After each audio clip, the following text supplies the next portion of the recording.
Hello, hello, hello, everybody. Welcome to Cuestacast. How is everybody doing out there on this Wednesday, August 12th, 2026? Episode number 20, obviously. For the astute people at home that are used to watching, we do not have David today. David is basically, he's going through it right now. That's what I will say about David. David is currently going through it. So he is figuring things out right now with his house. His house is giving him some problems. So we will have him back probably next week. But last week, we had a fun show. We had our guest, Meme Copium, on, a guest that I don't think David or I thought we could get. He's someone that after the show, we would go watch between either him or like Kino Casino or something to catch up on internet drama. But we had a ton of fun talking to Meme Copium about all the internet drama, the quartering and Ricada and things like that. So if you enjoy the internet drama, go make sure that you go back and watch that episode. It was a ton of fun. But this week, we are going to have a blast. We're going to have a guest on, a young lady that I met through the show that I'm currently producing. If you have not watched it, on Thursday nights at 9 o'clock, The Counteroffensive with Ryan Morrow. Go to Ryan Morrow's page to follow it. But I met her through there, and she is also a content creator. So let's bring her in. She is Regina Connell. She is the host and founder of Wild and Wired Media, LLC. Regina, what's going on? What's going on, Alex? Thanks for having me. I'm excited.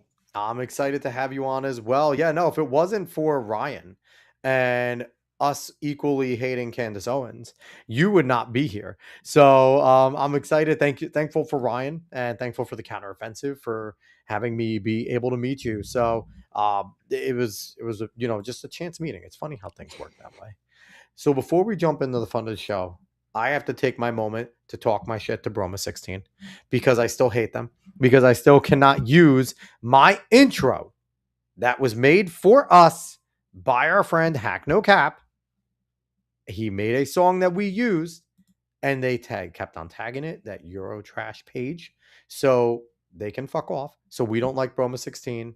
And also, even though David is not here, our goal is to get David onto side scrollers. We need to get David onto side scrollers.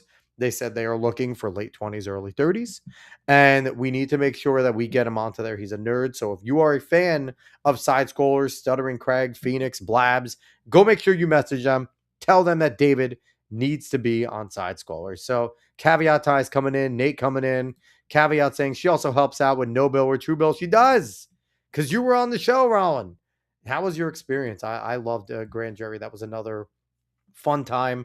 I know you and Blazero were both there at last week's episode, I believe it was. So I'm happy that you guys were there. But Regina, we're going to get to you because, like I said, we have a mutual, I want to say, dislike for Candace Owens. But there was a time where you were a fan, were you not?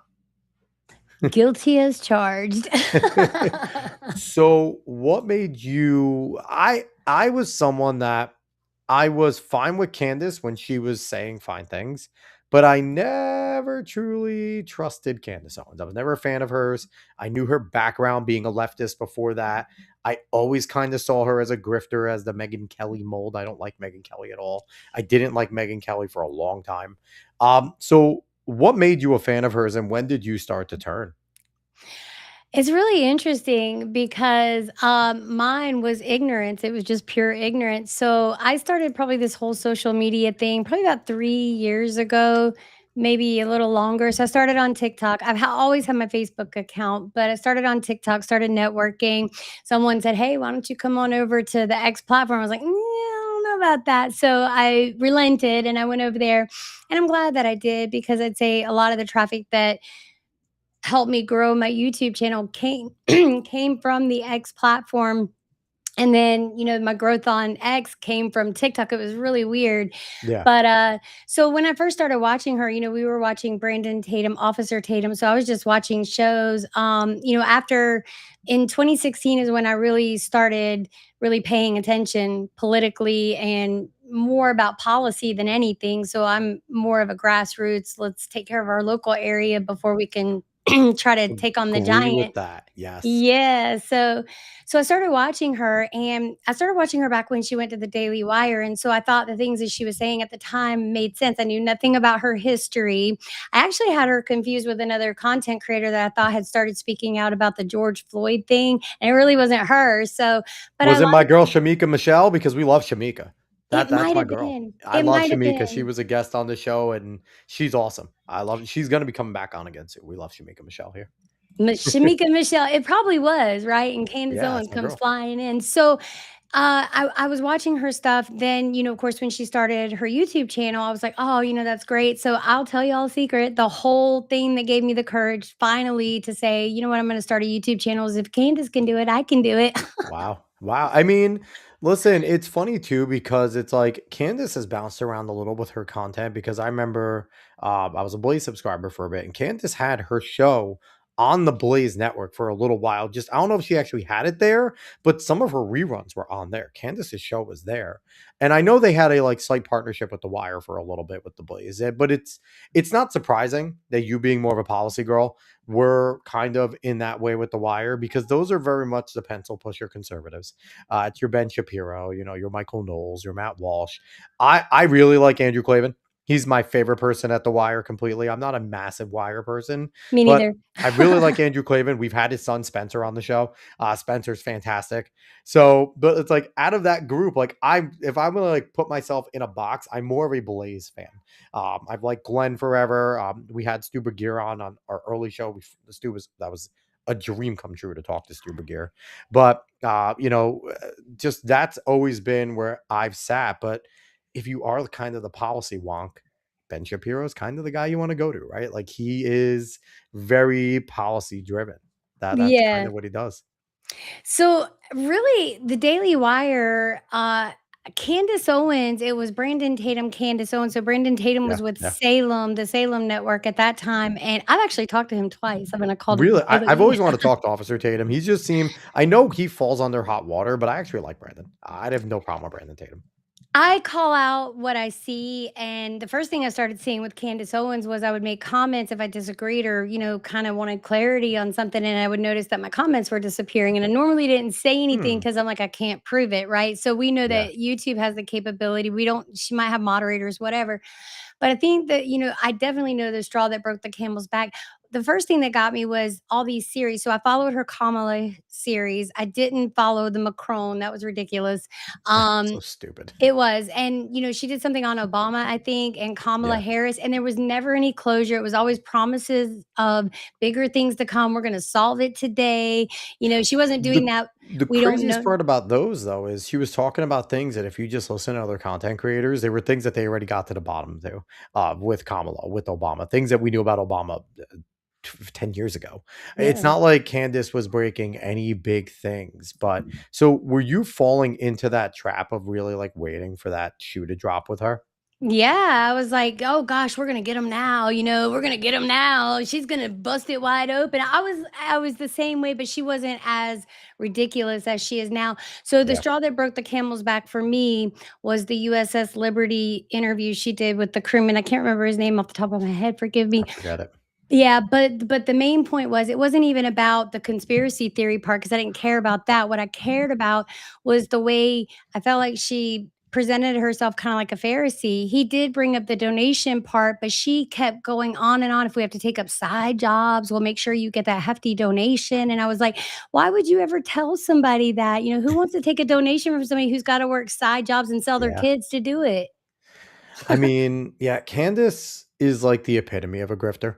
And like I have people that say that they like still like Candace and they believe her. And it's like, but I don't even think she's that great at presenting it. And maybe it's because like I have liked politics my whole life. I grew up, my dad liked politics. He never forced it on us.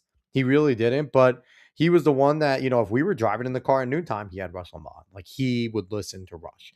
And he's like, I don't care if you guys like him or not. I'd listen to Rush. And like he didn't care about Hannity after and things like that. But he and I grew up a Rush kid. I'm a Rush baby.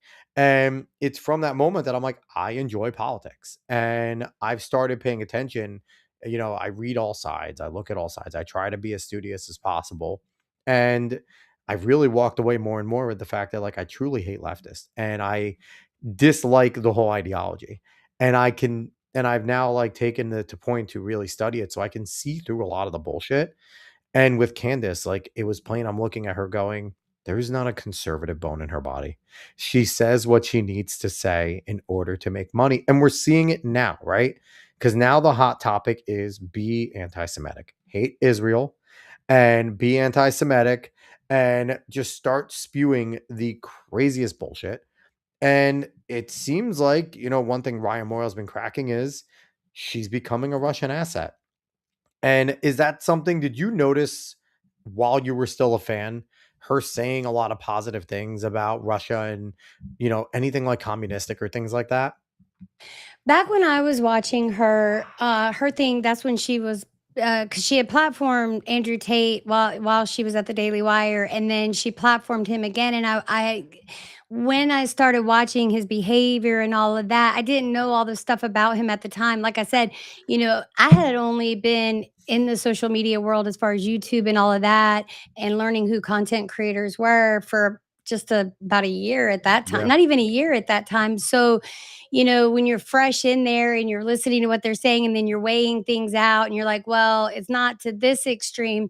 But the more I started researching her, the more I started finding out. But the thing that got me, one of the biggest things was she would talk about her husband was a theologist. And she always seemed to think that women that were probably victims, she accused them. And the worst part of it is her saying that an underage girl could set up a man who is trying to go after this underage girl. What are you talking about? How does an underage girl set up a man who knows better? Well, she lied about her age. What are you talking about? No, if you're hitting that close to the mark, Yeah. something's wrong with that man. So she's always taking the side of men. She surrounds herself with the stuff that I hear these people talk about. And Milk Bar TV, I got to say, Ryan Morrow, Milk Bar TV, and Paramount Tactical, and then a lot of X posters on the X platform that are getting in there, digging stuff up. And Yeah. Joshua Carr's been great too with all this Joshua stuff Carr, too. Yeah. He's yes. been fantastic.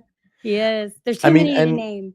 and Andrew Wilson is really stepping into the fray, and Andrew Wilson's a really smart guy. He is smart in the way he does it. He knows what he's doing, and he knows his timing, right? Like he sees that the iron is hot. He's a fantastic debater. Andrew's someone who I've chit chatted with about having on the show, and he's just so freaking busy.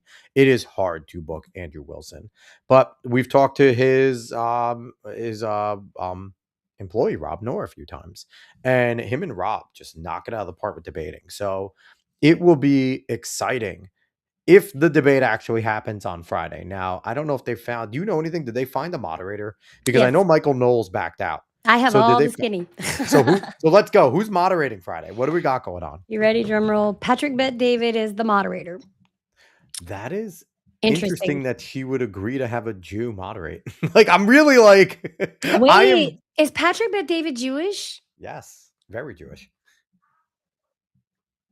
Okay, so we got to talk about some things when it comes Oh to boy. that, right? Because are you familiar with the Connect app?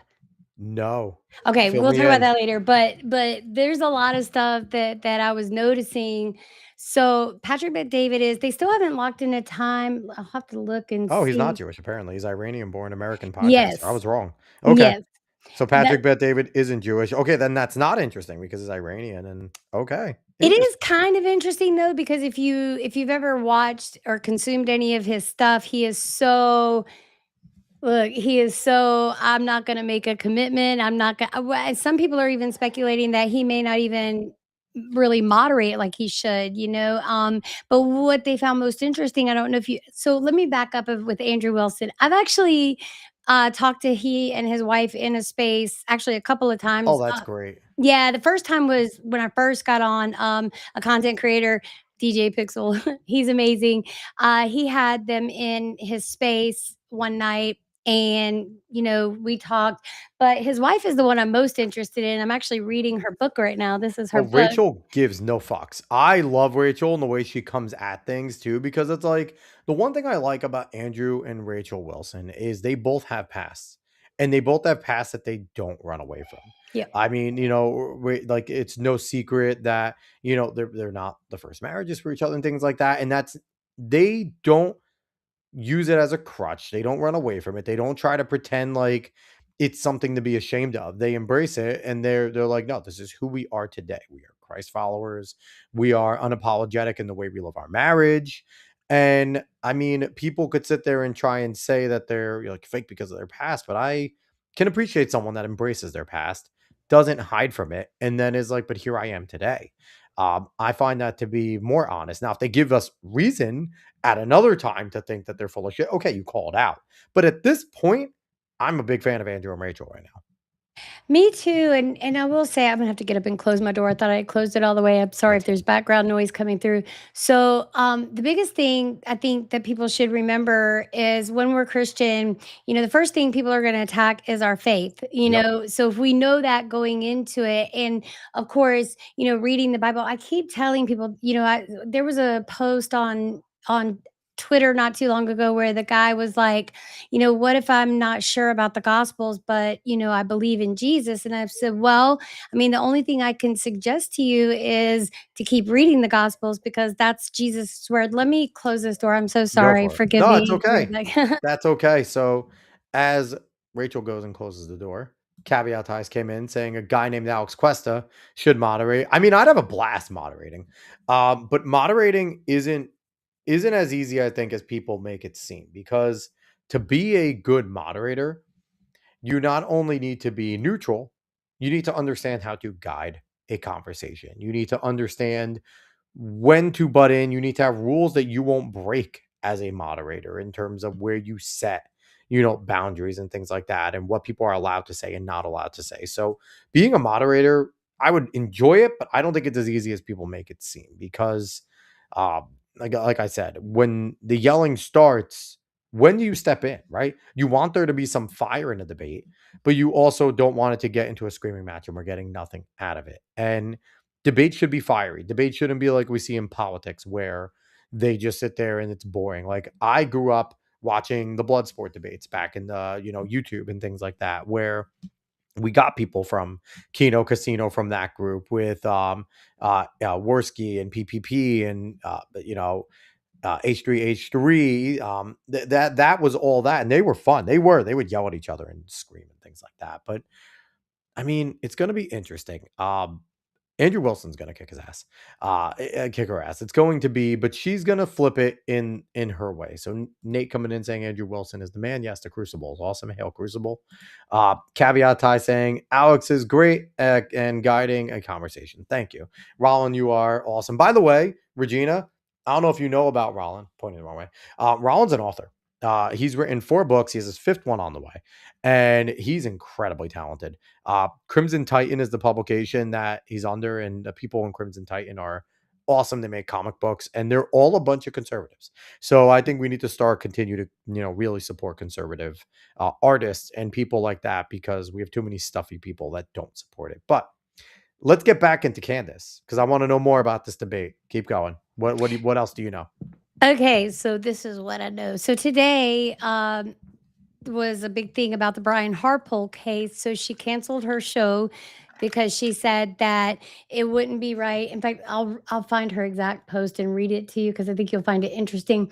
But so she said we're bumping the show today, we're canceling it. My only thing is, this Brian Harpole case will play a part in the debate. So if she tries to say, "Oh, I can't talk about it. My attorneys have advised me to not talk about it." Well, that's a problem right there, right? So there's one problem. So she could easily say, a lot of people are speculating that she's not even going to go through with it. She's already setting the stage to she basically, let me pull, but you've got to see What these. number did they agree upon? This is going to disgust you. This is the part. So what happened was I actually did a video on this. And if you want to share your screen, you can. I'll let you do it. There's a way you can share, and I'll allow you if you want to share that. I can't get down to the bottom part to where I can see something. Then can you send it to me? Yes. And what send it to me and I'll share it. Yeah, I'm about to oh gosh, she's still going. I mean, she's posting like crazy, crazy. So I want you to read the part where she equated herself to an Aston Martin. Is this on X that she's going insane? It is. I'm gonna send it to you through the group through X chat. Hold on one second. I'm getting you up Go right now. for it. because You're this. gonna you're gonna die because she's basically saying, "Well, Andrew Wilson can't afford that. That's why he's got a go what is it? A give, send, go going." So he flat out paid her $300,000. The original came from Brian Atlas. Brian Atlas offered 50, then it went to 60, then 70, even up to $150,000 just for the fee, what is it? The appearance fee for the Jesus. debate, right? So then she said, "No, I think you should pay me $500,000." So that was one thing I was like, I "Wow." did see that, yeah. Right. So then Andrew and them said, "No, like if it's going to be a pot, then you need to match the $500,000 and then the winner takes the $1 million pot if that's how you want to roll." She said then she went back to the original $300,000 offer. So I wonder why Jesus. that is. Let me It's give this funny. to you. Go I ahead. it's funny too with her because she's just trying to get money out of it. That's it. She's just trying to get money out of it. That's her only goal, is to try and make some money. It has nothing to do with winning the debate. And but the thing that Andrew is good at and where he's gonna catch her is Andrew loves to set parameters because he knows if you're debating someone that sucks at debating, if you set parameters, more than likely, if they're not an honest debater, then they can't follow them and they will continually screw them up. So hold on, let me share this tab instead and And let. since you mentioned that, I'm gonna send you another post because this is her way of trying to worm out of things. She doesn't like contracts. Jeremy Boring just talked about that. So she's saying, "No, you don't get to declare a winner. The public will declare the winner," because he said no Oh, ad hominems. If there's so an ad ridiculous. hominem and you're attacking, I will not attack you. Whoever does that, the moderator will stop it and declare the other person the winner by default because the person used ad hominems. So did I send it to you? So So go I to got her this post, one. go up a little Yeah. bit. So this is the equivalent of a wealthy person purchasing themselves a completely unnecessary luxury Aston Martin. What? And then immediately publishing a GoFundMe to ask blue collar workers to pay for it. Yet she has no problem asking blue collar workers to pay for a security fund that in the fine print reads that it may not all necessarily go to the security fund. I was financially irresponsible because I wanted to look cool on Joe Rogan. Here's why you should pay for it. It's honestly shameless. So I believe she's setting the stage to be the benevolent, magnanimous, philanthropist, do gooder. You know what? I'm worried about your viewers. Andrew Wilson, I'm just going to give you this $300,000 back. I'm telling you, there's so many ways that I think that she will go to try to back out of this. But here's the issue. When it comes to Andrew Wilson, she can't win that way because all he's going to say is thank you. That's the thing. Like, she can do that all she wants. She can try and play this, I'll give it back to you because you need it more. And he'll say, listen, bitch, I don't, but thanks, I'll take it. Because that's just Andrew's style. Like, he will be like, sure, because listen, he doesn't have a Daily Wire thing. Andrew Wilson is a self-made man with the Crucible. He, got a ton of fans that believed in him, and they came and he worked his ass off. He would be doing shows every single day to make sure that he got viewers. He grew that thing, and again, I just from what I see, he would just be like, "You're giving this back because you don't know what you're doing and you're scared to debate me." And I find it funny that she wouldn't let Brian Atlas be the moderator because the whatever podcast, that's what Brian Atlas does. And he's really good at moderating, to be quite honest. So I do find it interesting. Did they try to bring Brian Atlas into this? Did she deny that?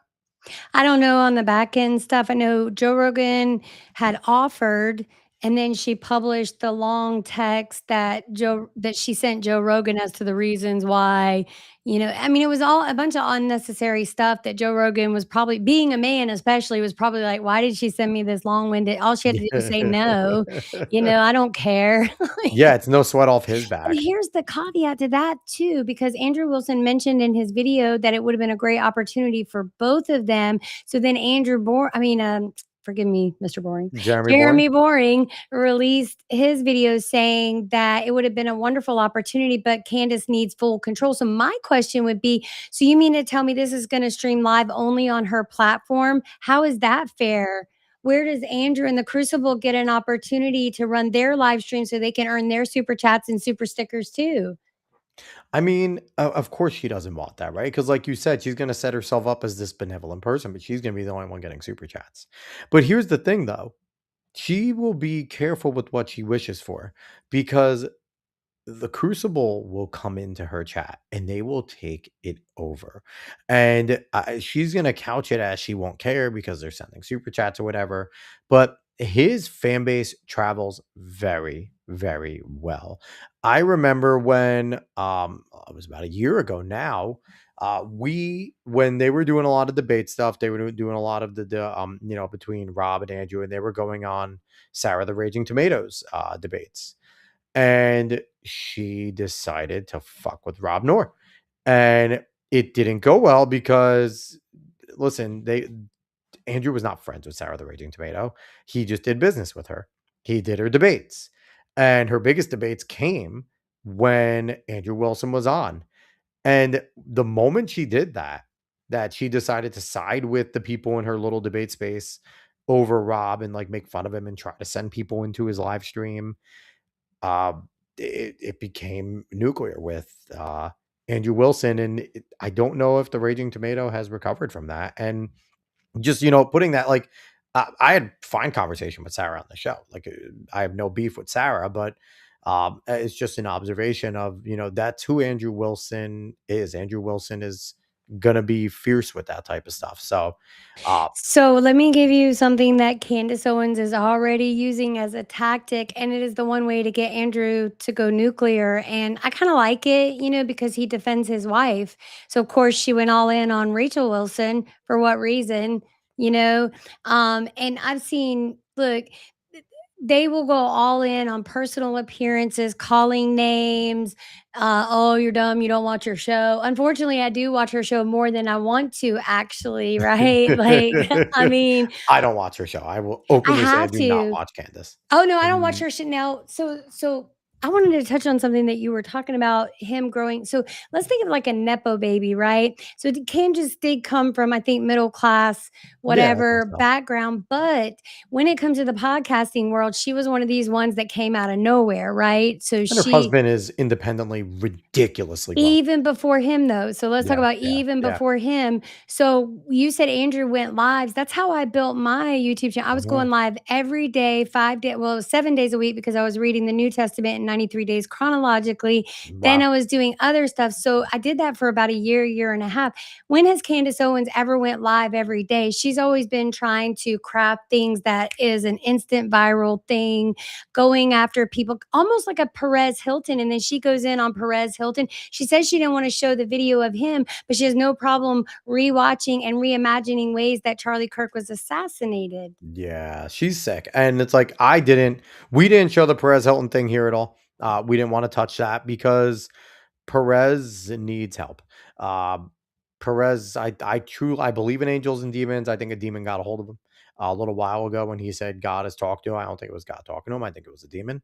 And I think that a demon has infected a lot of people. I think Candace is one of them. I think Tucker mentioned that a demon came to him, and I don't think the demon has ever left Tucker Carlson. I think that I honestly think that he has been, and I don't even know if he's been taken over, because if you look at Buckley, this is always who the Carlsons have been. You look at his father's work back in the day working with the CIA.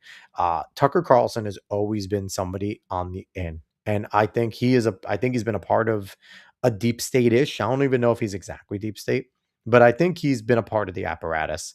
And I think, if you're tuned into the counteroffensive every Thursday at 9 o'clock, you might get some more information about Tucker Carlson. So, but Let's yeah, touch on that demon thing for a second. Let's touch let's do on it. that. So it does get difficult to distinguish the demon from the vessel at times. With Tucker, I'm with you. I think he was already inundated with the demons. And I think somebody said he sleeps with like four dogs in the bed. So I think it was more his dog probably got a hold of him than No. a demon. I think he's already taken over. But yes, demons are real.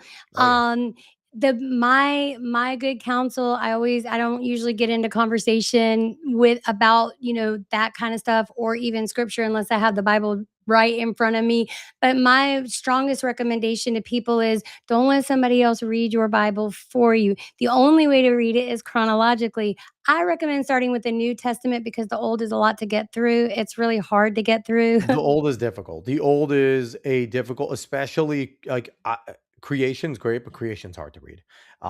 It's awesome, but there's a lot of detail creation, and also when you're getting to Moses building the ark and building everything, when they're going over, it has to be at these cubits and it has to be at this, like that can get very mundane. But there's a purpose for it all. Did There you is a purpose for it. did you read Enoch? Did you read No, I Enoch? have not read So Enoch. let me tell you, the best way to do it is not in chronological order. Let me stress that to everyone. If you pick up the book of Enoch and you read it cover to cover, you'll think you're understanding things. The generic terms I hear from people are the fallen angels, da da da da. But what struck me the most about the book of Enoch was the birth of Noah. So if you read it, gives me chills when I think about it. So he came out singing hymns. He came out like this red, bright, glowy alien thing. His father Lamech was scared of him, went and ran Hmm. to Methuselah, like, what am I going to do with this kid? So I think about the wonder of that stuff. And to me, it kind of mirrors Revelation a little bit. A little bit. So, I was like, dang, is this a prelude to the flood? So there's a lot in there. It's just fascinating to read. And I think if people I used to start reading the Bible and I'd be like, I have to do this or the Lord, but I'm when you not I have never taken the Bible literally. I've always seen it as a guiding hand for how we need to live our life, especially Jesus's teachings, right? Because Jesus's teachings they are relevant to the problems of today. And I think that it was divinely written that way so that there are certain things that you should take literally, right? And there are other things that I think are just guiding, like, and, Jesus talking about all of his parables and things like that. They are stories for us to live our lives and in different situations on how to use his words to get you past problems. And I've never read the book of Enoch, not because I'm not interested, because I'm a history guy. So I will get around to reading it. But I almost equate it a little bit to like the Kabbalah in the Jewish community, where there is, the Bible is the word. It is the divine word that was, the guiding hand that God wrote it. And Enoch came, again, there's debates on when Enoch was actually finished, written, things like that. But it's like, that's kind of the way I look at it. And it's not like I'm never going to read it and I'm not going to enjoy it because, some of the greatest writers of all time were the people that wrote the Bible. But it's just, to me, I look at that and it's like, Judaism, the people, the Jews that follow the Old Testament and the Torah, that is to me probably the more pure way. And then you have the once again the Kabbalah and things like that. And I think that's when it gets a little bit, wonky with what you're believing or not. So and again, I don't think there's a right or wrong way to go about it. But that's just kind of how I've always looked at the Book of Enoch, how it's like the extension of Christianity in a way. So I think you're not completely wrong about that. I think it was written for a reason and it's been around so long for a Yes. reason. So one of the reasons and I gotta say, Rachel Wilson, I'm in chapter 3 of your book. So she really goes back and picks apart the Christian orthodoxy, and that is something I'm not familiar with. I'm familiar with most of the different sects and Mhm. sects.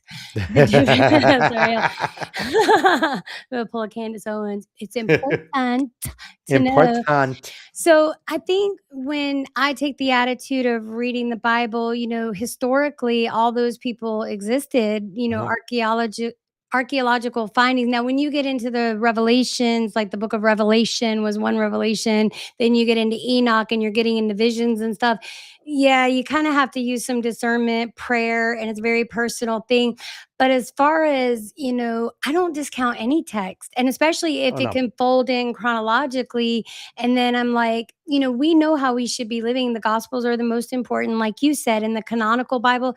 I generally tell people stick with that until you've read it, you know it from various translations. So we read from KJV, Geneva, the New International. So the Geneva was 1560, was the original Yeah. 1599. So I like to go closer to the date where the events actually happened. So then Mhm. you've got King James Version 1611. We know what was going on around that time. And Yep. then bring it forward.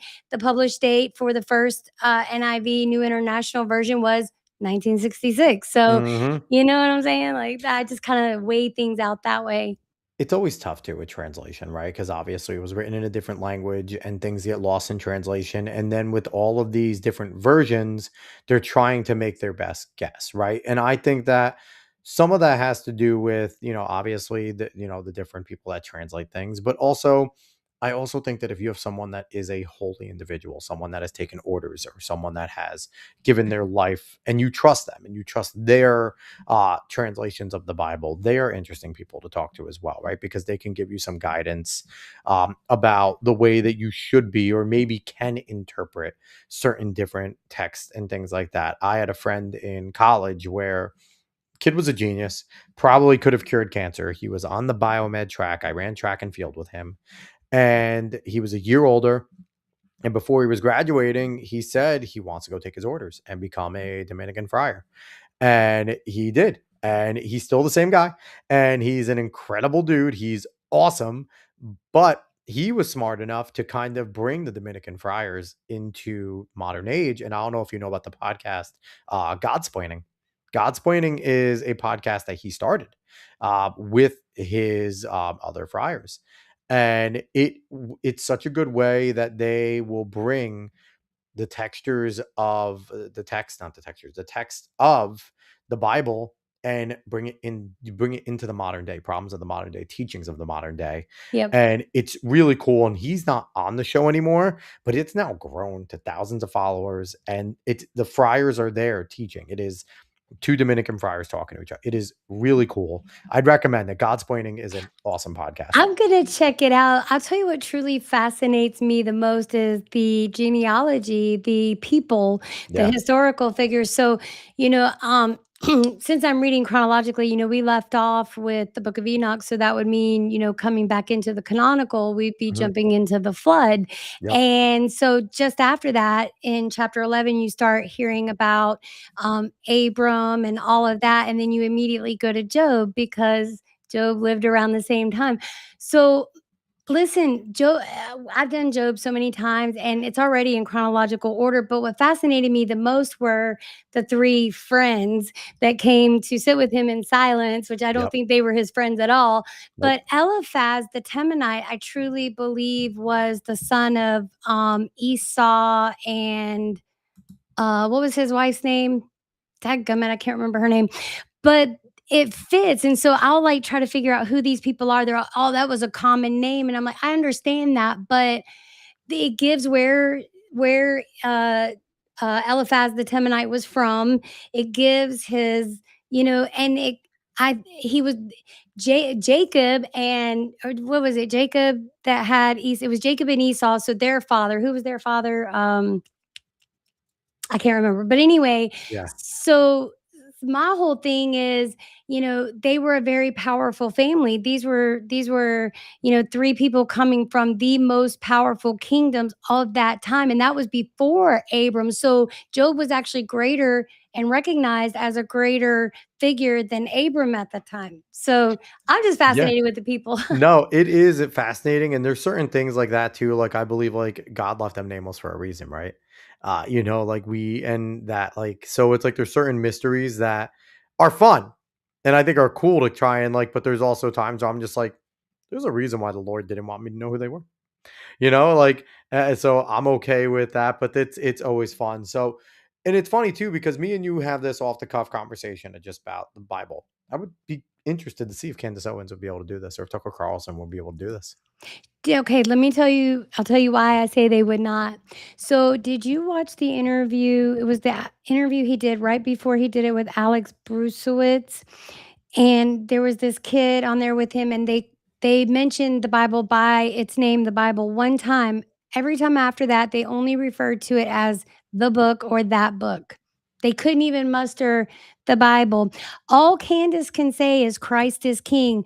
If we read First Corinthians chapter 12, when we read about our spiritual gifts, it tells us Jesus is Lord. That's the Hmm. way to know whether or not you're in the Holy Ghost or whatever. If you cannot speak Jesus is Lord, you're not in the Holy Ghost. And if you can speak it, or anyway, so she always says Christ is King. And I keep trying to tell people, even the Romans dubbed him Rex. king, they were mocking him. So she never gives scripture. And then to tell people that you're using the Bible as a shield, you're supposed to.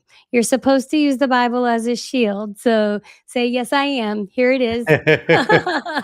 I mean, yeah, it's supposed to be our guiding light. So let's go back now to Candace and Tucker and what Tucker's specifically doing, because I don't think it's long before Candace actually jumps into this foray, as maybe a mouthpiece or something like that for them. But Tucker is he's creating his third party with Marjorie Taylor Greene, Thomas Massey, Joe Kent, uh, and the likes. And I will say outright, I still like Thomas Massey. I know a lot of people don't like him.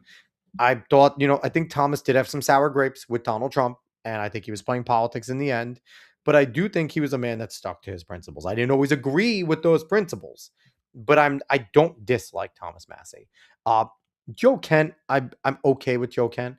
I think he fell into some things in terms of the Israel stuff, and Marjorie Taylor Greene. She was just there as a shock jock. I think she voted well. She voted well. I'll give her that. But she was there. Her, Lauren Boebert, they were there as shock jocks. They're not true like policy whips and things like that. So, do you see this third party having any bit of an impact, other than them just talking about it? Oh yeah, they're definitely gonna have an impact as the court jesters, the fools. You know, someone said it best when they made a post on the X platform. They said Elon Musk couldn't even do it because he tested the waters with it and he got a lot of backlash for it. And we already have three predominant parties, the independent party struggles as it is. They are only doing this to divide America. So I'm not that familiar with Thomas Massey. I don't know that much about him. I've He's a heard libertarian. He's a uh right-leaning libertarian, and he has been, people like to paint him in a wrong light because if it's anything that has to do with spending more on the budget without accountability, he won't vote for it. And very similar to Rand Paul in that way, and foreign wars, he's not a foreign war guy. He will not vote for foreign war things. Um, but he's also a guy that when push came to shove, when the fight was lost and the vote was needed, and he was needed to be there. If it was a safe no, if he could say no and it would still pass, he would do it. But if it was a vote that he needed to get on, he's gone on board and made sure certain things have gone by. So it's not like he would never play ball. But I like Thomas Massey. I thought he was a guy that was very much on his principles. And I think his principles ended up doing him in, and that's just politics. But I could stand with somebody that has a little bit of principles with Thomas Massey. So here's my view on the third party thing, because I'm a defender of the two party system. I think it's the greatest system in the world by far. I don't think that, you look at other republics and democracies, the percentages are awful. Look at English Parliament, it's an absolute joke. For me, I think creating a third party is useless. I think you need to create a replacement party. I don't think you need to come at it as a third party. Like, I am tired of Republicans and I am on my town Republican committee and I hate the party because Republicans don't do anything. They are the party of let's just slow it down. And they don't do what they're supposed to do. They're not conservative. I'm a conservative person. And they don't do what they're supposed to do. For me, I have looked and thought really hard about just wanting to do a replacement. I think the Republican Party and even the Democrat Party possibly have served their time.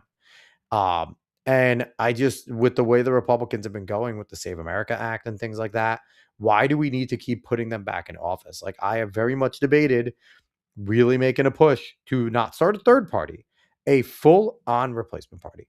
And I will gatekeep the shit out of my party because I do not want any leftist infiltrators and any of the shit that we have let in the MAGA coalition. None of them. I will want all of them out. But that's just my look at it. I hate third parties. I think they're useless. Let me piggyback on that. I'm completely with you on that. So if you can't get two parties to fundamentally agree on certain issues that they would normally oppose on, right? And then they come together in discourse, public discourse, debate, whatever, to figure those issues out. So my number one thing would be if they are not above board to sign the Save America Act, no matter what party you're in, but it's just all distractions. So I mean, think about getting three people to decide on lunch, then make that three parties. Yeah. What's going to happen? It's going to destroy the country. Here's the thing though. I'm okay with it moving slow. That was the purpose of our government. The purpose of our government was it moved slow and laws only needed to be passed if we could get enough to agree that this is important.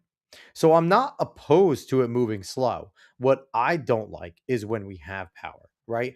Is if, when Democrats are given power, when they're given the House, they're given the Senate and the presidency, they move. Their agenda moves forward.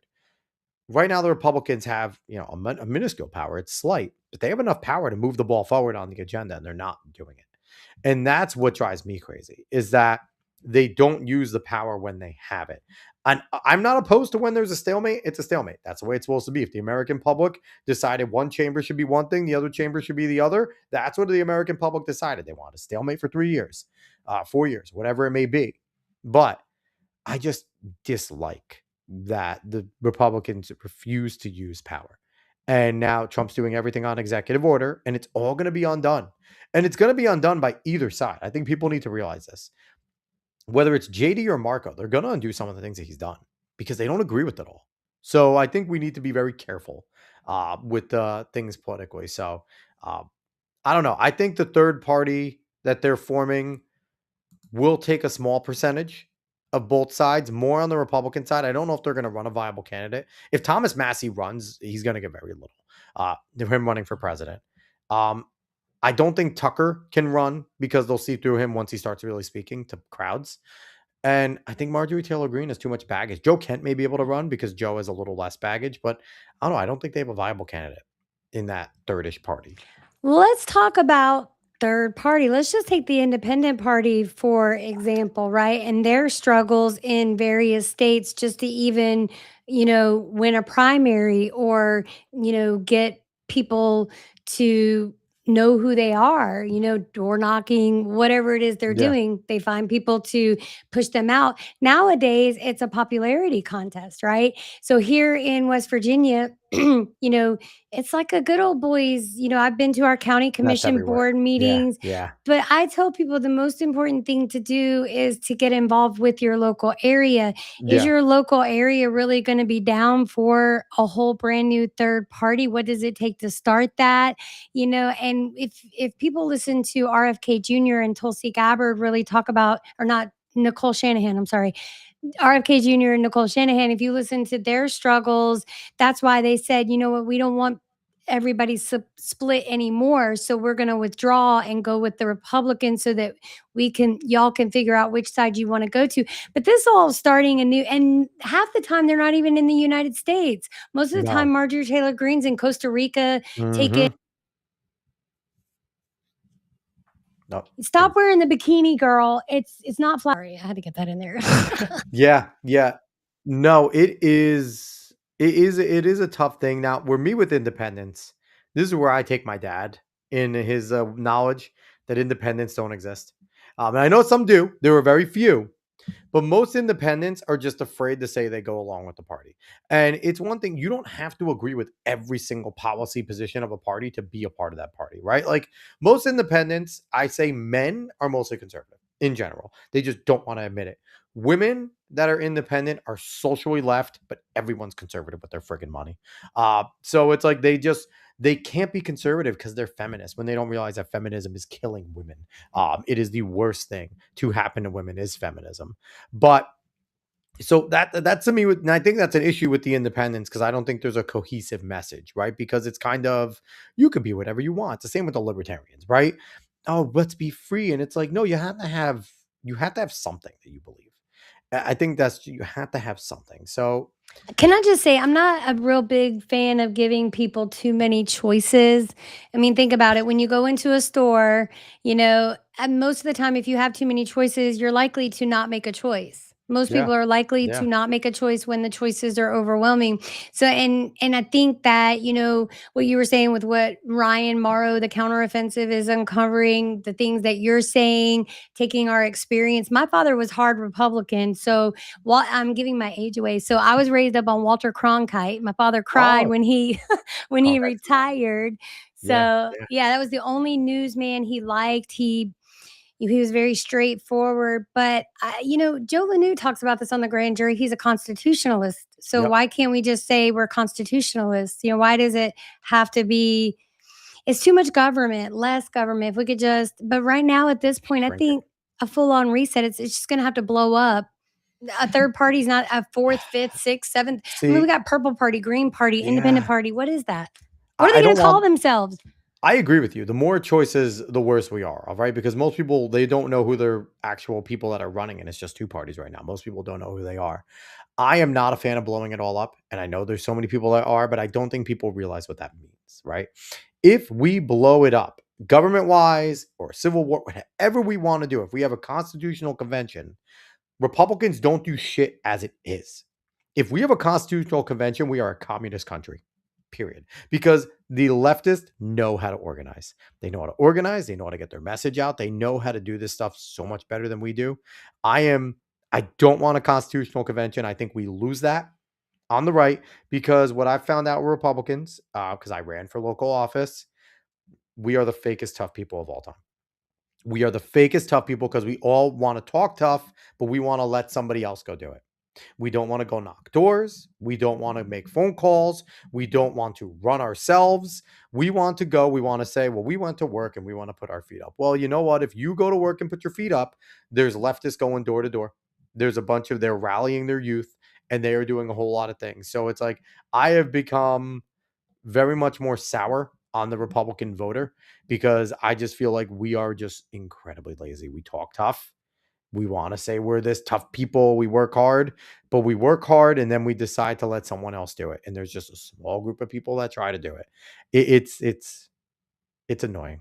It is annoying when you're politically active locally. Well, I think you have to, I think not you have to, let me rephrase that. No, you can So tell me what I have to when do. looking at everything, when I say blow it up, I think if we could all more get to a point to where we take care of ourselves, Yeah. we have become lazy. So I agree with you in that we've become lazy in saying, well, this is, our roads are taken care of. That's the government. We give our tax, but Mhm. we trusted people to do things with our tax money. Yep. From what I've seen in my area, so I don't know about others, West Virginia is not going to do nothing. I mean, the GOP is pretty much dead here, but it's been my experience from people that I've talked to that it was more the Republicans that were doing the door knocking, and maybe the leftists that are, I don't know how they're organizing or They stuff do like that. both. The Okay, leftists do both. The leftists, because yeah. they get, the thing is, they will get money from their state parties. Their state groups will fund them at the smaller levels. They'll pick and choose battles too that they really want to fund. And the thing is, college kids are idiots and they love to be on the left. And the college kids on the right are also too lazy to be bothered. I've gone to our young Republicans in the local college multiple times. None of them sign up to come help us door knock. None of them. But it's like you do some leftist kids, they will all go out. They will all go out and they will help because they want to be a part of this big cause. So they have these kids that'll go out there for free. And that's another, even if it's another 20 heads, that is a good day of knocking doors. And there's also the other thing that always bothers me with our conservatives is we just give up on inner cities. We give up on them. We don't even go knock doors. So where a leftist can go to one building in a city and knock on 1,000 doors in a day, you have Republicans that go walking around suburbia and they'll be lucky to get to 50, 60, 70 that day. So it's the stupidity of let's just give up. Let's not go to the projects. Let's not go to these because you know what? You do it one cycle, they tell you to fuck off. You You do it just a second, you keep doing it a second cycle, they tell you why did you come back?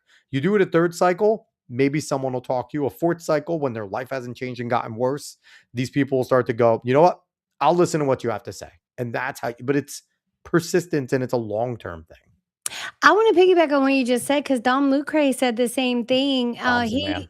Yeah, he was talking about his time with Blexit, and he was like, they were only going to suburbia areas. I was the Mhm. one who said, no, we need to go to the inner city, and especially with the Blexit. So that's another thing that's really disappointing now that the records have come out from that organization when Candace was at the helm of it. Yep. All the fraud and waste.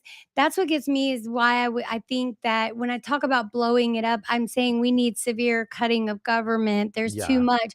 Our two things right here in Boone County, and West Virginia only has 3 million, about 3 million.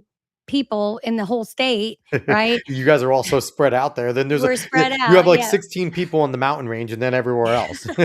Or they're all highly densely populated in, They're right Charleston. around University of Virginia and West Virginia, Yeah. West Virginia right over there, right around the university areas where most of you guys are. Yeah, so he was talking about, we gotta get out here and get, the inner city, but, with Candace Owens, it was more like, what she was being paid, Mhm. what I was gonna say about Boone County, so our I mean, millions of dollars. Oh, and I think through $2 million was stolen from the Department of Education to where the state had to take Jesus. over the Department of Education. That guy, you know what his sentence was? Not even 2 years. You go to North Carolina, you steal $10,000 or embezzle it, you're getting at least an 8-year sentence. Like, it's disgusting to me. And how did that even happen? I asked the county commission board, I was like, how did this happen? And they're like, "Oh, it's different. We're separate." No, no, you give out money for the police department, all of that. You should have your finger on the pulse of what's going on. A janitor stole millions of dollars. That's insane. But speaking of door knocking, I gotta give a shout out to Cliff Maloney. Started PA Chase. I know Scott Pressler gets all the press, and Scott Pressler works his ass off. I'm not taking anything away from Scott, but people don't talk about Cliff Maloney enough. We've had Cliff on our show, and Cliff is a great guy. His only knock is he's an Eagles fan, but I'll forgive him for that. But Cliff, what he's done with PA Chase, he started NJ Chase to try and change New Jersey. Uh, we need more Cliff Maloney's. We need more Scott Presslers. We need more people who are willing to forego being in serious relationships, forego having families, because you can't do what they do if you have a family. And if you have, because Cliff is running around like a madman, talking, trying to raise money for PA Chase and New Jersey Chase, trying to organize. His goal is to get to $500,000 every election, 500,000 doors every single election. That is, and they've hit that mark. They hit that mark in New Jersey on the last cycle. They hit that mark in Pennsylvania last cycle. And during President Trump's run, he hit 500,000 doors in Pennsylvania. We knew how important Pennsylvania was. Cliff was integral with that. If you haven't followed PHAs yet, if you're in Pennsylvania, go sign up. If you're in Jersey, go sign up to help. Door knocking's big. So let's jump away from politics here, because we've been hanging out with politics a little bit. We're going to get into something, I guess this is partial politics. Let's talk about some AI and data centers, the hot button topics that we have here. So we're content creators. Every one of us are starting to use AI in some sort of way, whether it's helping us create thumbnails, whether it's, music. If you pay for Suno, you can use some of that for like intros and things like that. Where do you sit on AI? Hmm. Well, I do work with ChatGPT was the first AI model that I started working with. And I basically, when I started my content, I had a vision of maybe she could kind of be my co-host, like Will I Am's Cutie Pie program he's got. So I thought, ooh, that's so cool. I want to try that. So I've started finding that, it was hard to find people that would give their time to help you. Even if you offered to pay them, they wanted these astronomical rates to be paid, and so AI is a good assistant helping format stuff. Yep. To me, we train our AI, but I do think sometimes we can too heavily rely on it. I've noticed myself Yes. going, Yes. because now with the content creation world, I was sketchy of AI, so I didn't start with that. I learned how to build thumbnails in Canva. I could do all that editing, all of that. I But still make all mine in InShot. InShot is my way to go. I love InShot. oh, I don't you listen, we're gonna have to exchange information because I still want to learn about a bunch of stuff.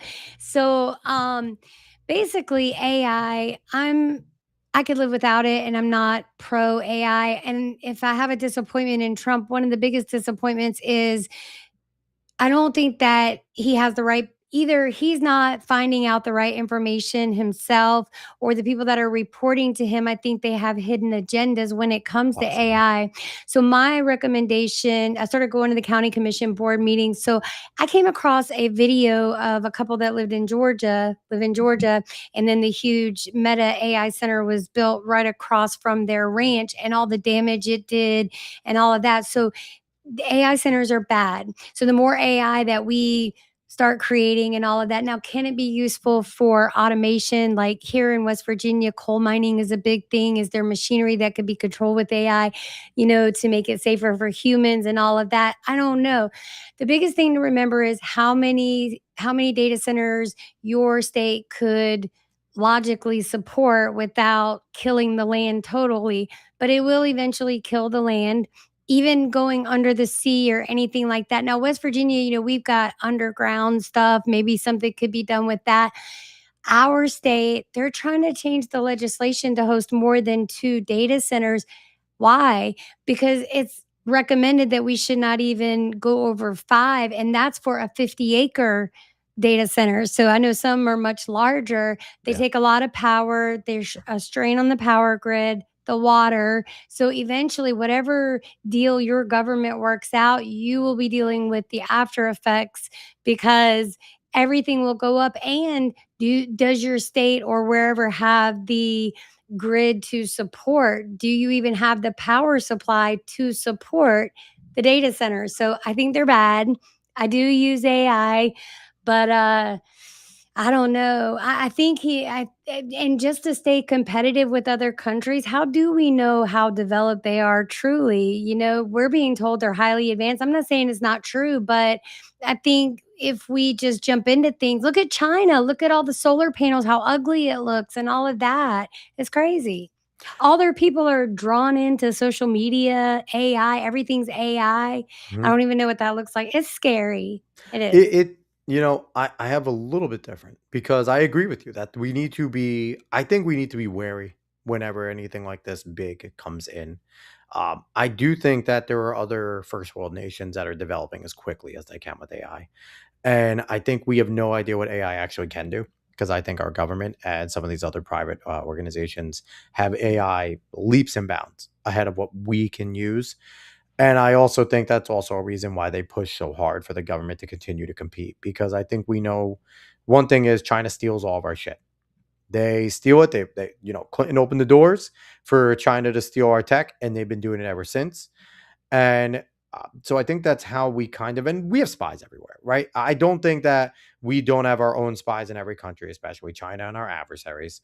So I think we have a good grasp on what they can, what they can't do. I think that we have to embrace AI as a tool. I don't think we have a choice. I think if we become Luddites, that it's going to negatively impact. And I don't think you should fully go crazy and embrace AI. I don't think you should get a neurochip in your brain. I don't think anything like that, which they're coming. Well, Mark Zuckerberg was smart and he said people are scared of glasses and chips, but if they wear a bracelet, it could tap into the same things. And we can just have people wear bracelets and style them, put them in watches, and you can have the same neurotransmitters coming from your wrist and you can do the same things. He already talked about that. So there's ways that they're trying to go about it. Now, when it comes to the data centers, I think that there's got to be give and take because they're necessary. Because we use AI, we need the data centers. I think that when it comes to the water, that's been very much overblown. They take a golf course level of water. That so it's like no one's going to be opposed to golf courses being built, right? So I think there's that. When it comes to the energy, I like what Trump proposed. We're saying they need to make their own energy. And the small nuclear reactors are the way to go. They are so much better. And I think if we can figure out something where you say to Meta, fine, you can build your 100-acre, data center, but it needs to be on nuclear power and it needs to offset every outside town. I think that needs to be in there. Like we need to energy offset. Let me ask you a question because I'm Yeah. not clear on this. Because I'm thinking about how vast the United States is, how much uninhabited land Mhm. there truly is between. So how close does a data center need to be, or does it even matter about proximity? To give offset energy. No, the data center to run whatever it is that it doesn't matter, So does it? I don't know because data travels, through airways and data travels fast. We're dealing with data right now, right? We're doing this. We're in two different locations podcasting. So data travels on a very different level. So I don't know the exact proximity. I know Kevin O'Leary has been fighting because he's trying to build a data center out in the middle of nowhere in Utah. They're trying to fight him tooth and nail about that. And he's like, guys, I'm willing to offset the nearest towns. I'm willing to do this. And I think what people also don't get is data centers don't run themselves. They Mhm. need maintenance crews. And the building is going to be a big thing. And I hear a lot of people going, well, what happens when the building ends? These are the same people that were yelling about the Keystone Pipeline.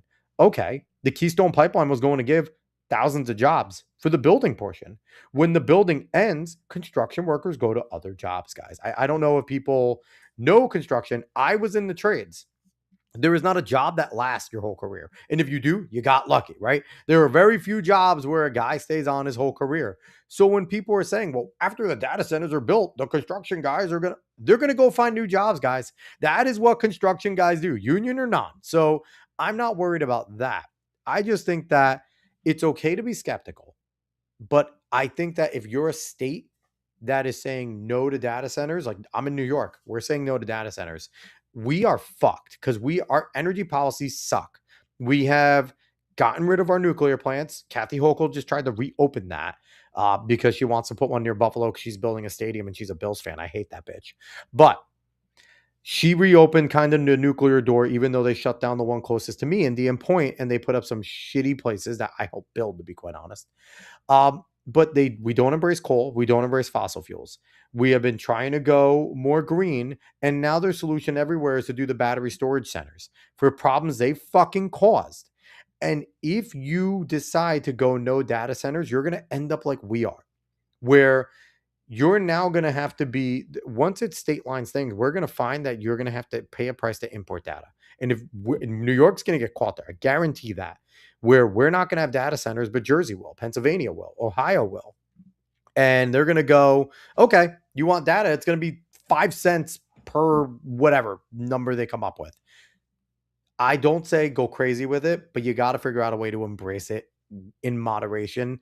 And like you said, doing the research, but also be careful with your research because China is trying to get ahead. Russia's trying to get ahead, and they put out a lot of bullshit.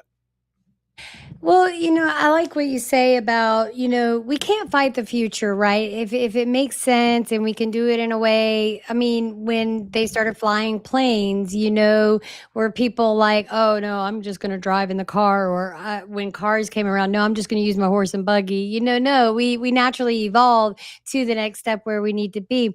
Yep. I think, I don't know that much about New York or what the landscape looks like, but definitely I feel like there needs to be a wide perimeter around the data centers, and they need to be so many hundreds So of Regina, miles from. we're country. Okay. Outside of the bottom corner, like Mhm. outside of New York City and Your like vast. Westchester and stuff, like New York's country. Like Okay. most of it, like, and that's the thing that people need to realize about the United States. The United States is country. Outside of the city centers, we're generally just a bunch of country bumpkins. There's a lot of land. So it's like there aren't much differences between most of New York State and West Virginia, to be quite honest. Uh, so it's like when you're looking at, there's plenty of places to put these. There really is.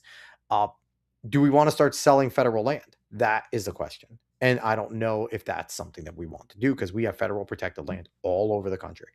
So there's the Yeah, offsets. definitely cannot be selling to foreign entities. No, we need No. to find a way to secure the land, whether, I say it should be.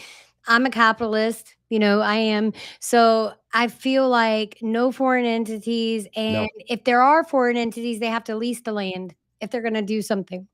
But the thing is, like, I would, if Meta wants to build, if Kevin O'Leary wants to build one, if Elon wants to build one, that might be a consideration, right? I'm always wary of public private partnerships because when the government sells something to you, it's never just yours, right? They still want to have their hand in it. So there's always that. But I mean, I think there's ways to work around this. Now, I know Elon wants to put data centers in space. That's perfect. I'm for that. We have so much space junk up there. They're going to clean it up. Someone's going to start. I know there's already a company starting where they're going to send things up there to clean up dead satellites. I mean, Nice. yeah, yeah. So it's like, I'm fine with that. You put solar panels on them, it'll charge itself, it'll spew the data out. And he already is setting up Starlink up there. Starlink will probably just be able to rebound so much data. They could do Um, space stations. I love that idea. I think yeah, that's he's a already working fantastic on it. idea. I have another idea too, since he's like, we're gonna go to Mars. I wish he would find a faster way to pack everybody up, all these crazy people, and just go ahead and fly them to Mars, right? Let I them be mean, the the pioneers of Mars. I mean, Mars is scary because that's a one-way ticket. Like, people The don't hell, realize maybe that's actually hell. Mars might be hell. I don't know. Mars.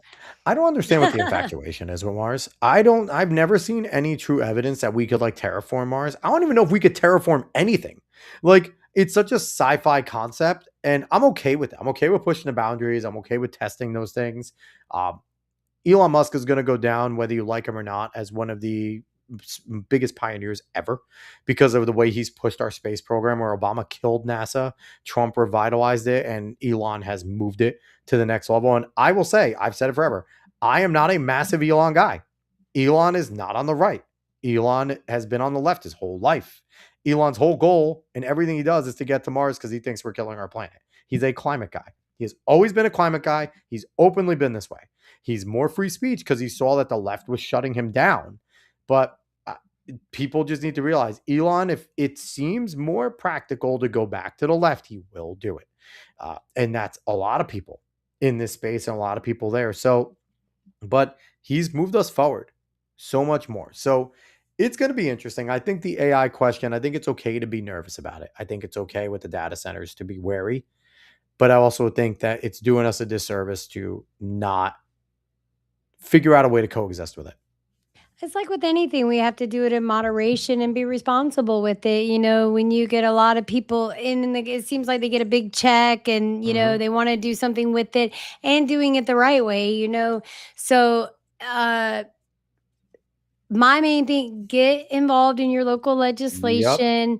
Not everything has to be a fight, right? Like, we can agree on things. Can We we? can find common Can ground we in somewhere. America? I don't know if we can in America No, not anymore. with the way these people are. No, No. look, I've never seen anything like this in my life. I thank God that my father's not alive to see what's going on today, because he wouldn't be able to compute it. He would probably end up in jail, some of the stuff that he sees. And he served our Yeah. military Navy for 30 years. And then to watch just the Well, he'd like trans what stuff. Hegseth is doing right now, though.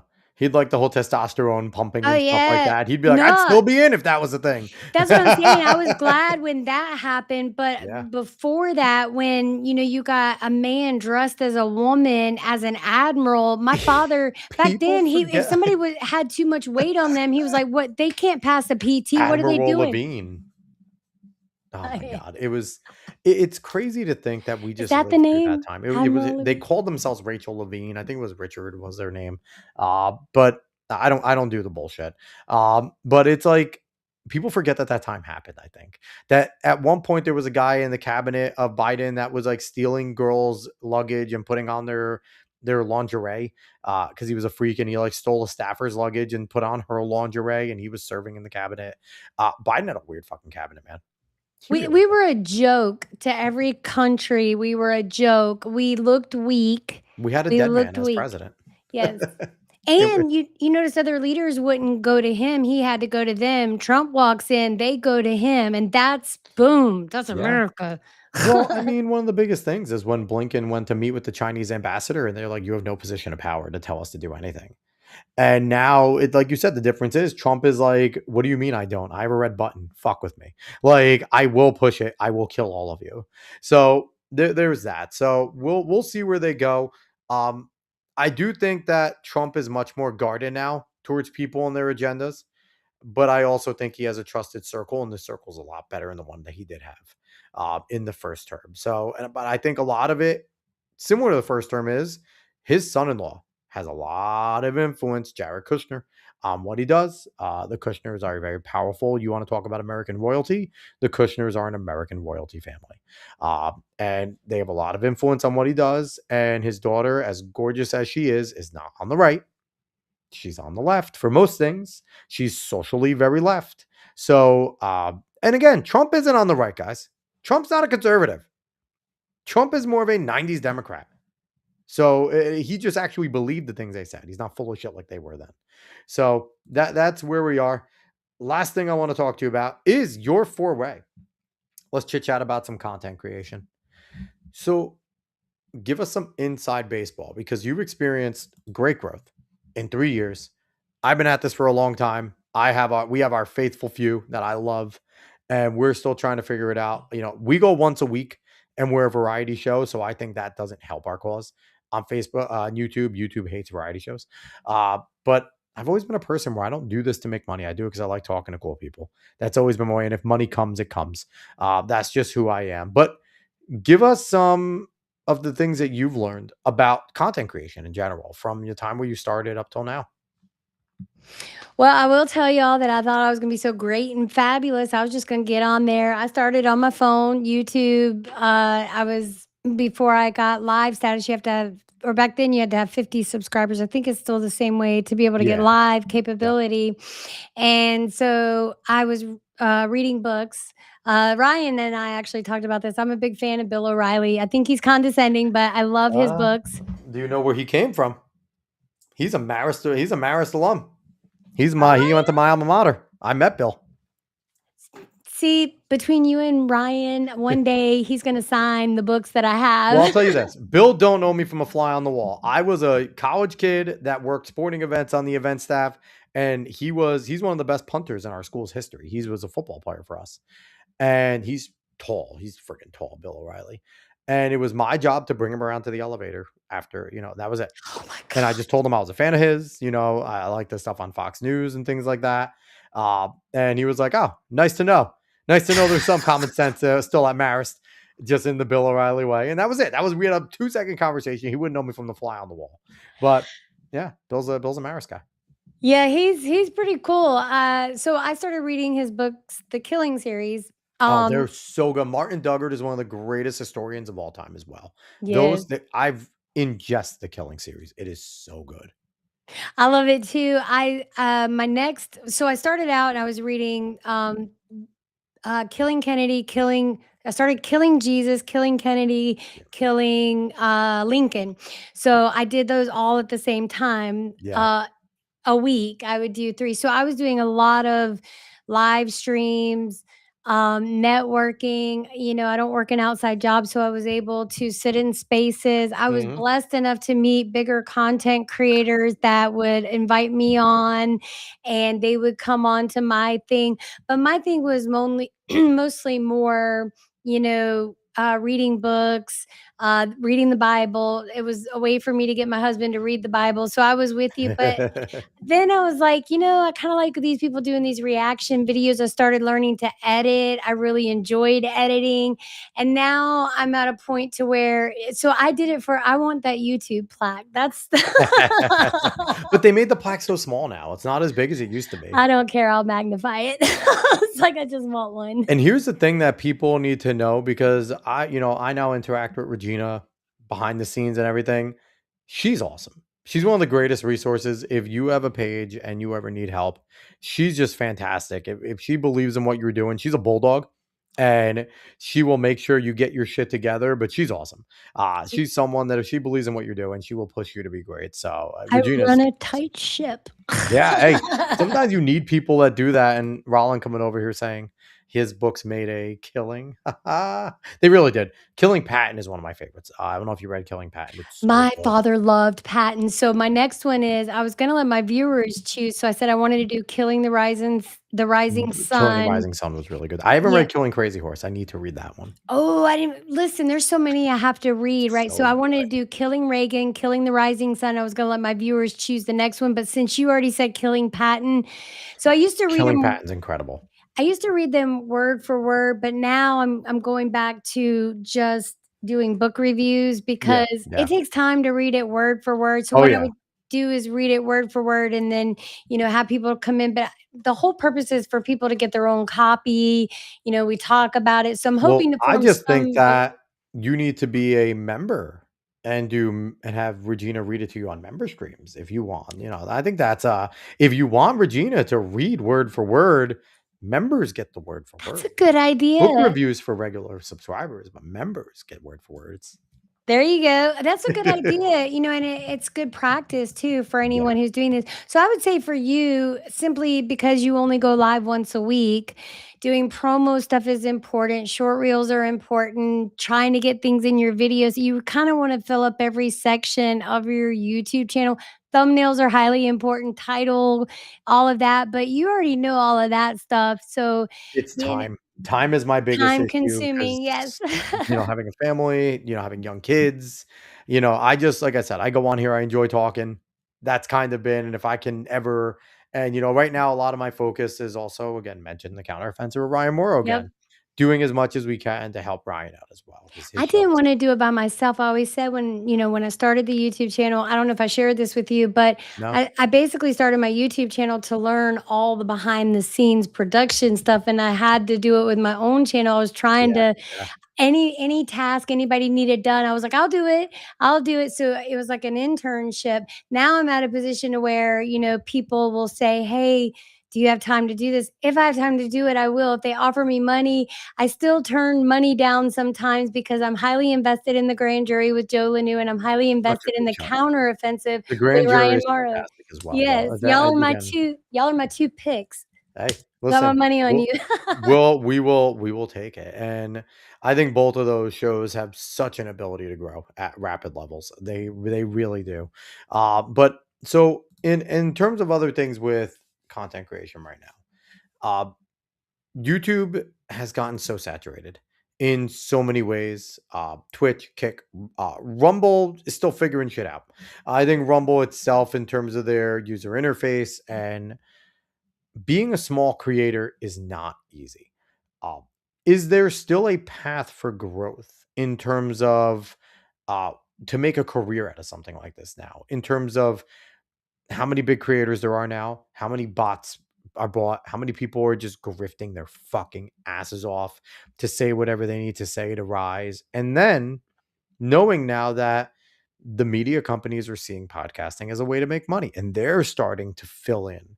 So you're pretty much an expert at growth and things like that and behind the scenes. So do you see an ability for someone that wants to start their own channel now to really rise and grow in this ecosystem?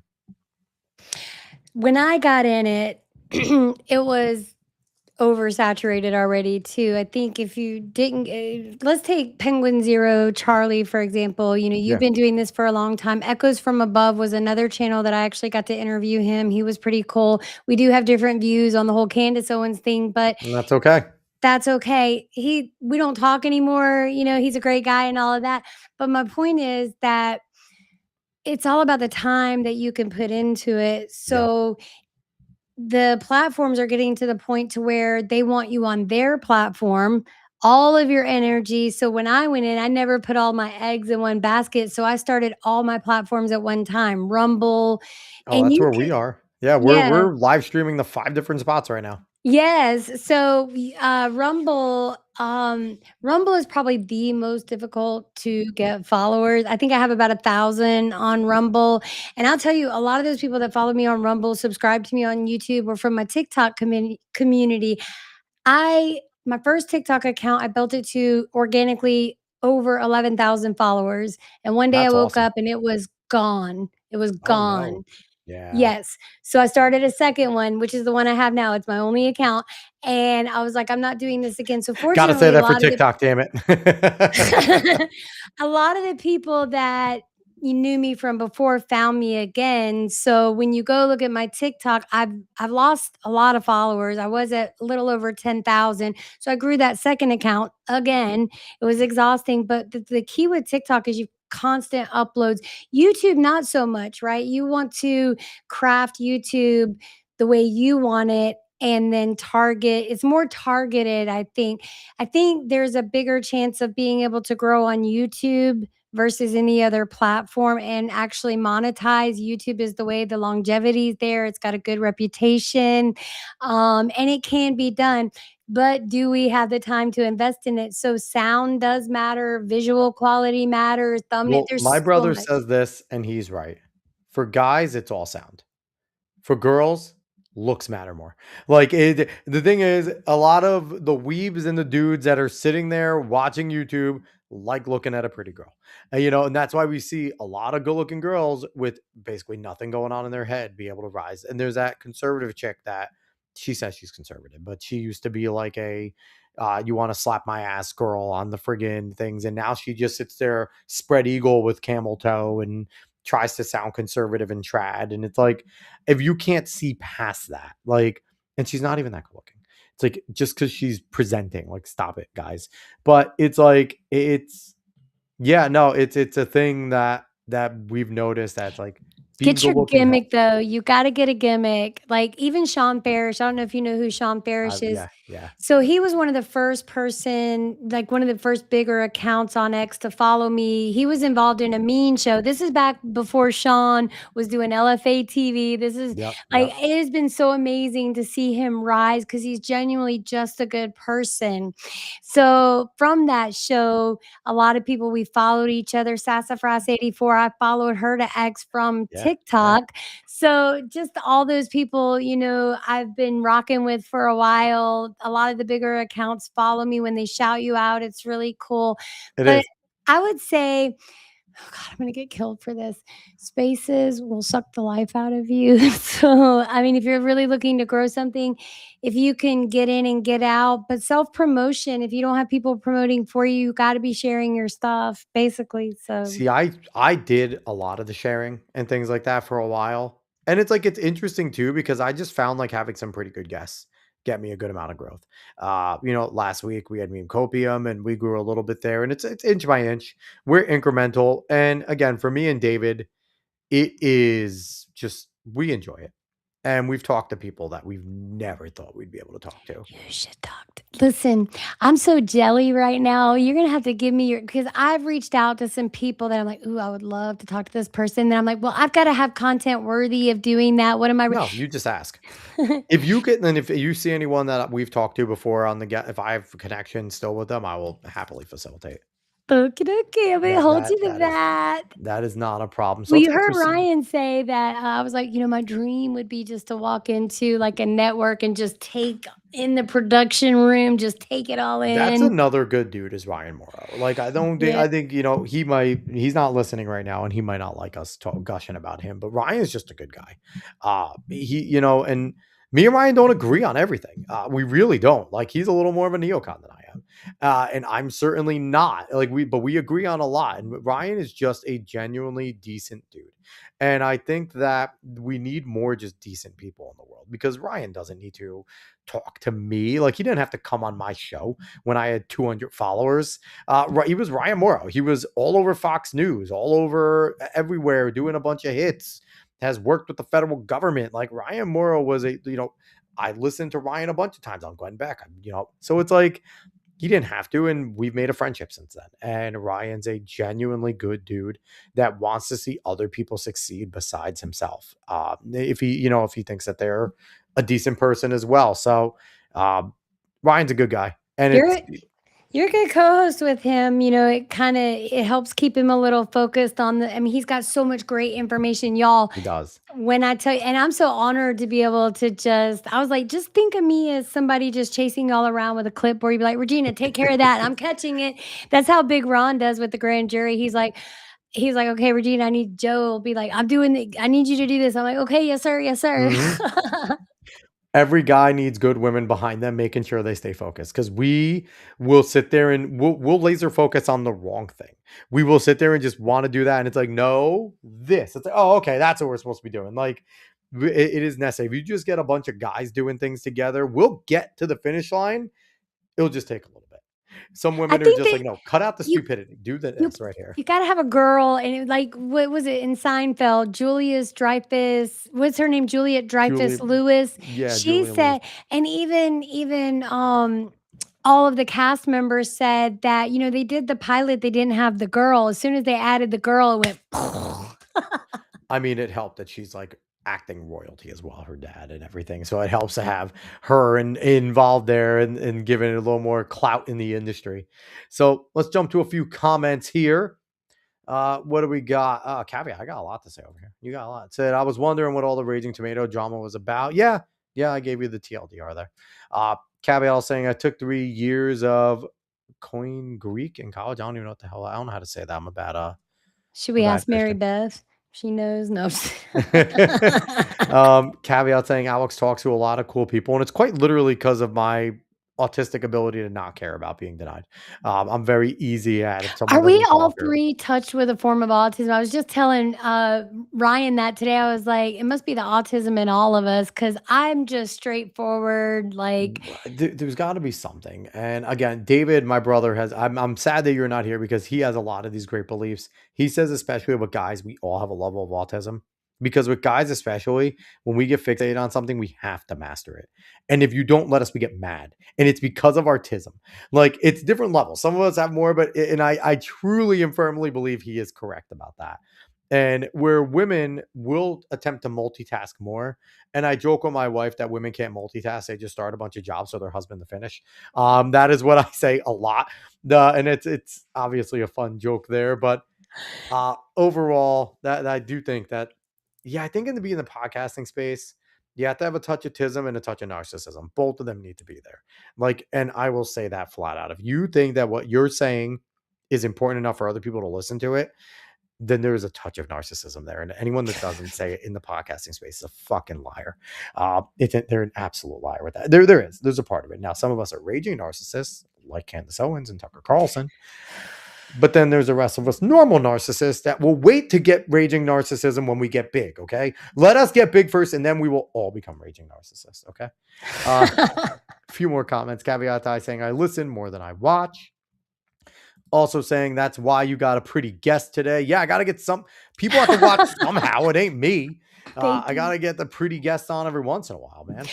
So Uh, I did wanna say, Roland, that, I got the thing with your book, so we're gonna be looking at that. So, I'm collecting books right now. this I'm is one reading of his them books. all. This is based off of Mozart's last opera.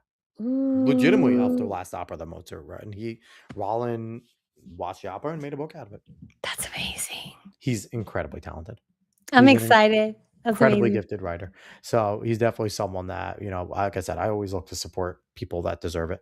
Boyzera coming in saying, hey, sorry I'm late. Hi, Boyzera.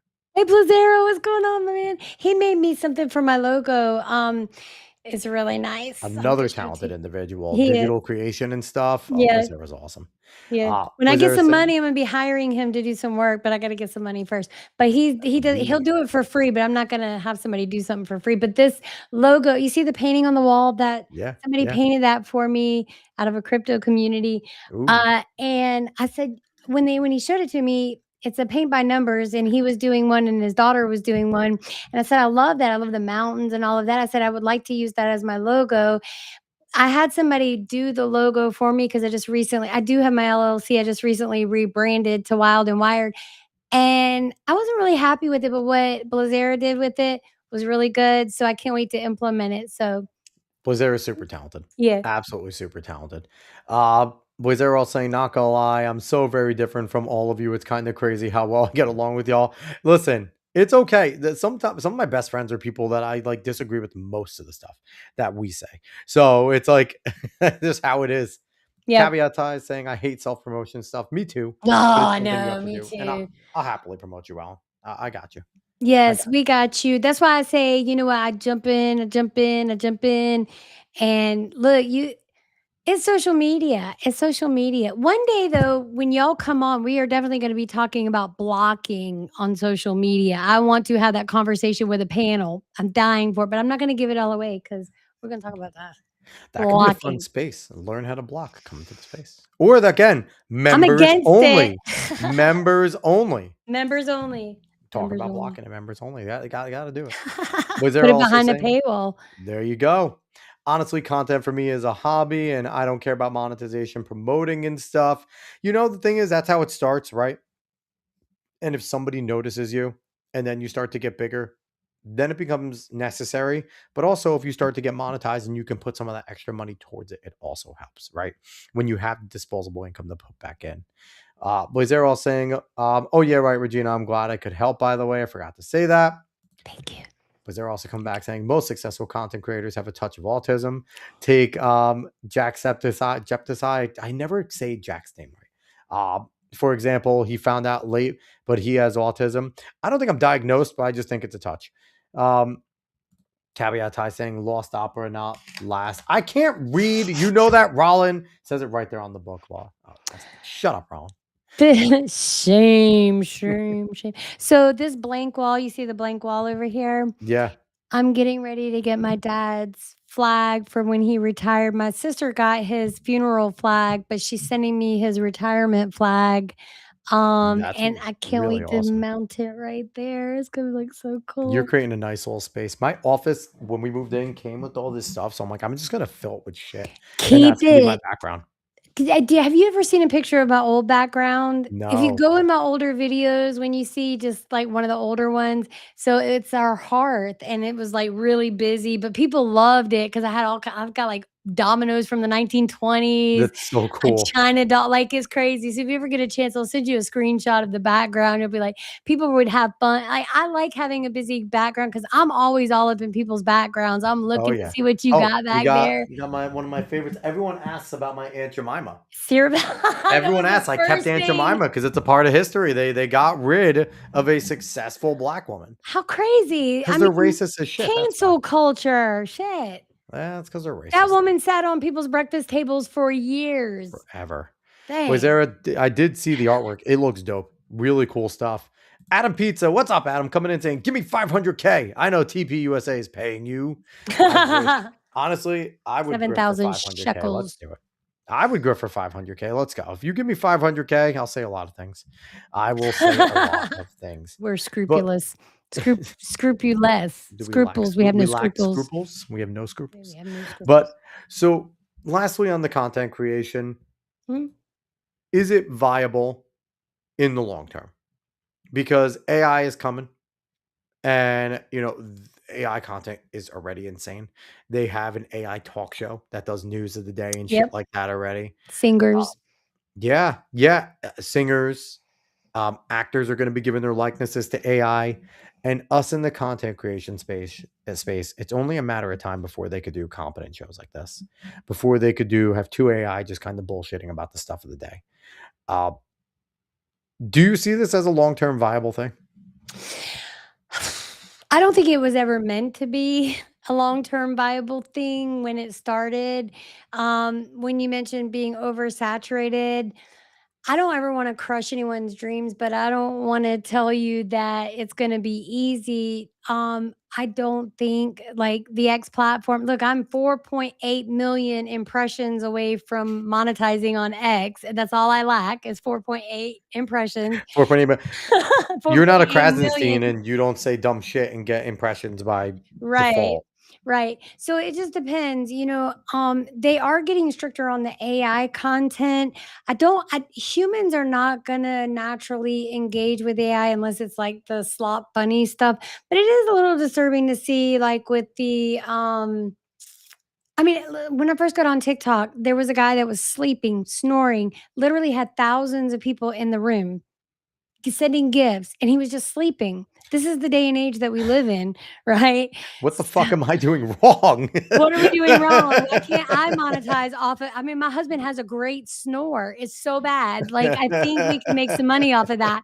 But this is the kind I mean, just the and then, I think that if you're serious about it, if you're gonna be successful, the only way is collaboration and to find a Yeah. team and get your stuff together if you're gonna see but I wouldn't go into it as a career choice, no. No, I agree with you. And I think if your goal is to go in and make money, then you're going to either have a meteoric rise and a quick fall, or you're just going to get out quick because you have to enjoy it. You have to want to do it. Like, again, my goal, I've been doing this now. God, it shows how much I suck at it. 8 years I've been doing podcasting. I started off with a sports show and shit like that. And it's always been just interviewing. I just want to talk to people. And I've talked to, I don't have heroes, but I've talked to people I really look up to. Um, Athletes I thought I never got to talk to. I'm friends with sportscasters I never thought I'd be friends with. People I watched on ESPN for years and things like that. Um, I made a lot of friends through podcasting space, stuff like that. And I remember jumping into this side of politics when me and my brother started our second show together, which was the Alex Cuesta show. And there was just shit going on with cancel culture and shit like that. And I said to him, like, hey, we were gonna have Billboard Chris on the show, and his whole thing is holding the billboard that kids cannot consent to puberty blockers and things like that. And I said to him, like, hey, if we're gonna have Billboard Chris on, we are fully planting our flag. We know who we are, but I always felt that it's a disservice if you have any sort of knowledge and a voice and not to use it. So, and that's when we just went full bore and went very political. And we talk about everything. We talk nerdy shit, politics, sports. We'll talk to anyone and everyone. But that's kind of when we planted our flag there. But we just do it for fun. If the I money th comes, it comes. I think if I could counsel people that are considering doing this or, they haven't been doing very long, I keep saying I don't think that I've earned my, I haven't, what's the word I'm looking for? Um, you know how you have to work a certain amount of time Like before paid your you dues type of thing. paid my dues, right. I don't feel like I've paid my dues quite yet, when I see all the stuff that's out there, but the main thing, don't fall into the urban legends of algorithmic talk and stuff like that. My main thing would be do the best that you can, that's in your control. If it's something that you wanna take seriously, but like Alex said, if you're doing it just for the money, that's not the reason to do it. You could do it. And I did tell one content creator, I was like, I never want to blow up fast, because so many people do it. And then I wasn't prepared. So I'm like you, I wanted to be fully prepared just Yeah. in case, I wanted to have all my ducks in a That's when row. the audience capture happens because you blow up Yep. quick and the audience is there for one thing. And now you got to figure out how to top it and then how to top it and then how to top it. Right. And And you get that's stuck always in that difficult. trap and you don't want Yep. to be in that trap. So, you know, I mean, I've had people tell me that 10,000 over 3 years is a big, that's a huge Fantastic. milestone. I didn't know what to I didn't know my husband was like, "Oh, you could be doing this." I know a guy who's been doing it for 5 years. He's got like 200. I was like, "Don't say that to me. Why would I?" But it wasn't never really. We got 300 faithful. That's what I'm saying though. You have people, it's been my dream. People come to my channel and they don't stick around. So I can get the views, I can get the watch time hours, but I don't have, the people You'll do come in develop every it now though. and The then. more you do it, you'll Yeah. develop it. And we have our handful that we love. We hang out with the same group of people every week and I love it. we're a-okay with it. We have a great time talking to them. And some of our older people have come, they pop back in every once in a while. But I mean, I think part of it is you build your community. Like I love what I will pat myself on the back for creating the morons with the counteroffensive and the moron mafia. I think once you start to get a name for your group, that becomes a thing.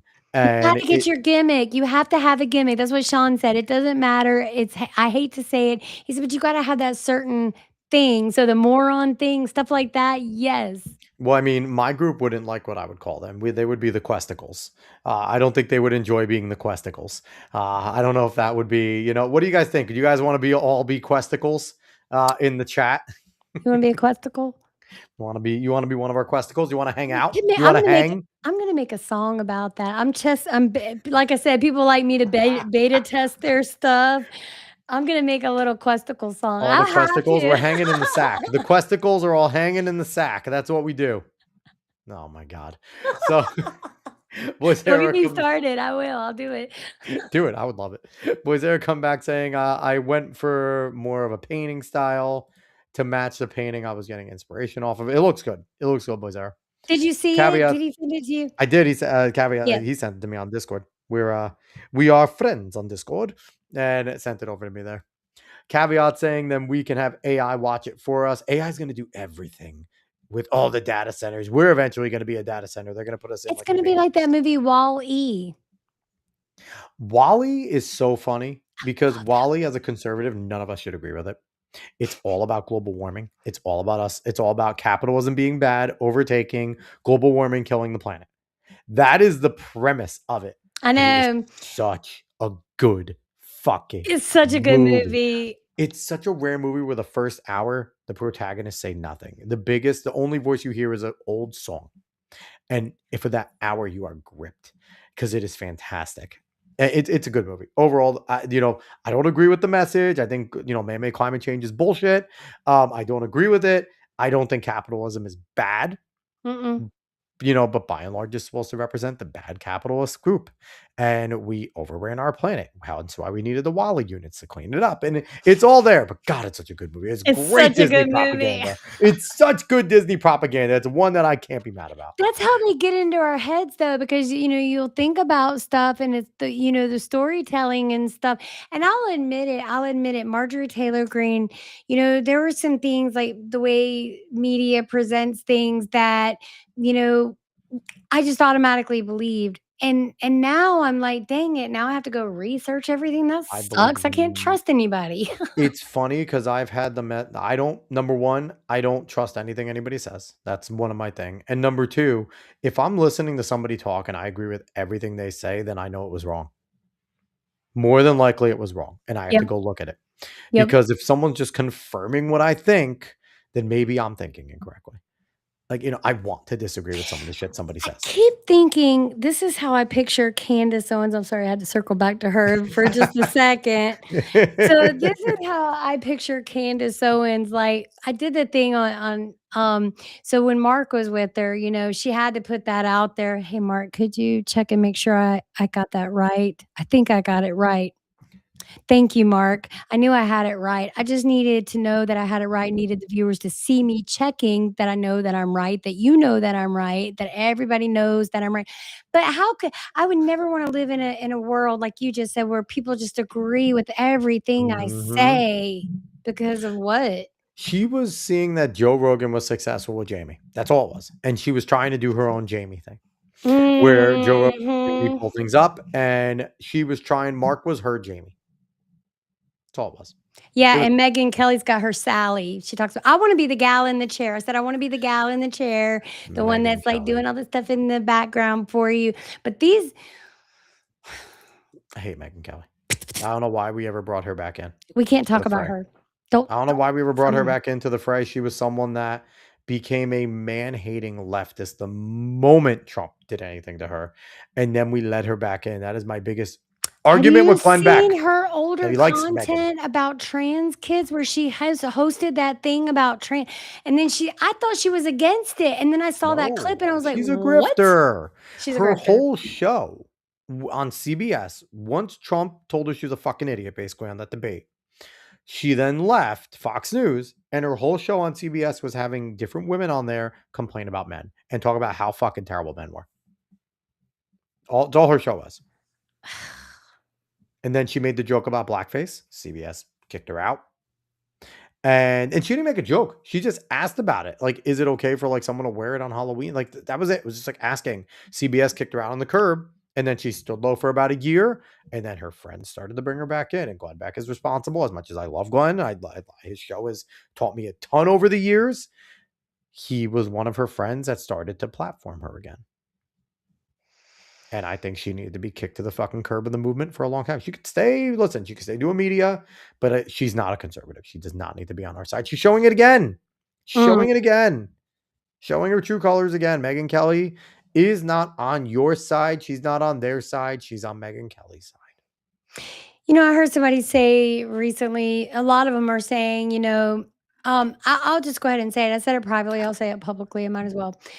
I think the biggest mistake that Charlie Kirk made was by not doing what he encourages people to do. If we're going to call out the left, the people that we should be holding accountable the most are our fellow followers of the way, Christians, people that are closest to us have the same values. If they start stepping out of line, we need to be addressing it with them first, whether it be publicly, privately. Well, if we're going to address things with the other side publicly, why won't we do it with our own side publicly? So I say we must hold ourselves accountable and be harder on each other than we are on the other side. Can't show that we can do that. Oh, I'm just you're the worst of the worst and you're on the left. What? No, everybody, you have to hold everybody to the same standard. You can't say, oh, well, this person believes more like I do, but they messed up here. If they messed up just as bad, if they messed up too, you need to be harder on them. And that's even biblical. It is written. See, the only reason I almost disagree with that, though, is because the left never does that. And We that's don't also need why them they to do that. We don't But need them to. that's why they keep their base the way they are.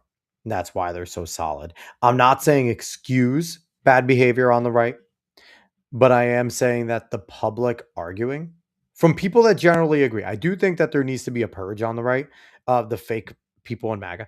I think that is a thing we need to see a purge because it was always going to fall apart. This MAGA coalition was always going to fall apart. I've openly said here, I'm not an RFK fan. I'm fine with what he's doing health wise. Stay the fuck away from everything else because he's a psycho. I don't like Tulsi. I have never liked Tulsi. I think Tulsi is Megyn Kelly and Candace Owens. Tulsi says what she needs to say. She saw the writing on the wall. She's military. She's hot, and she knew conservatives would go for it. Like that is, and Tulsi's not a dummy. So I'm not, and so I'm someone that looks at this going, I'm okay with the fractioning of the coalition currently. I am okay with all of this going on. That we are seeing people that just came for Trump, and I'm okay with that. Fine, you came for Trump. Thank you. You helped us get him elected. Thank you. We don't agree. Right.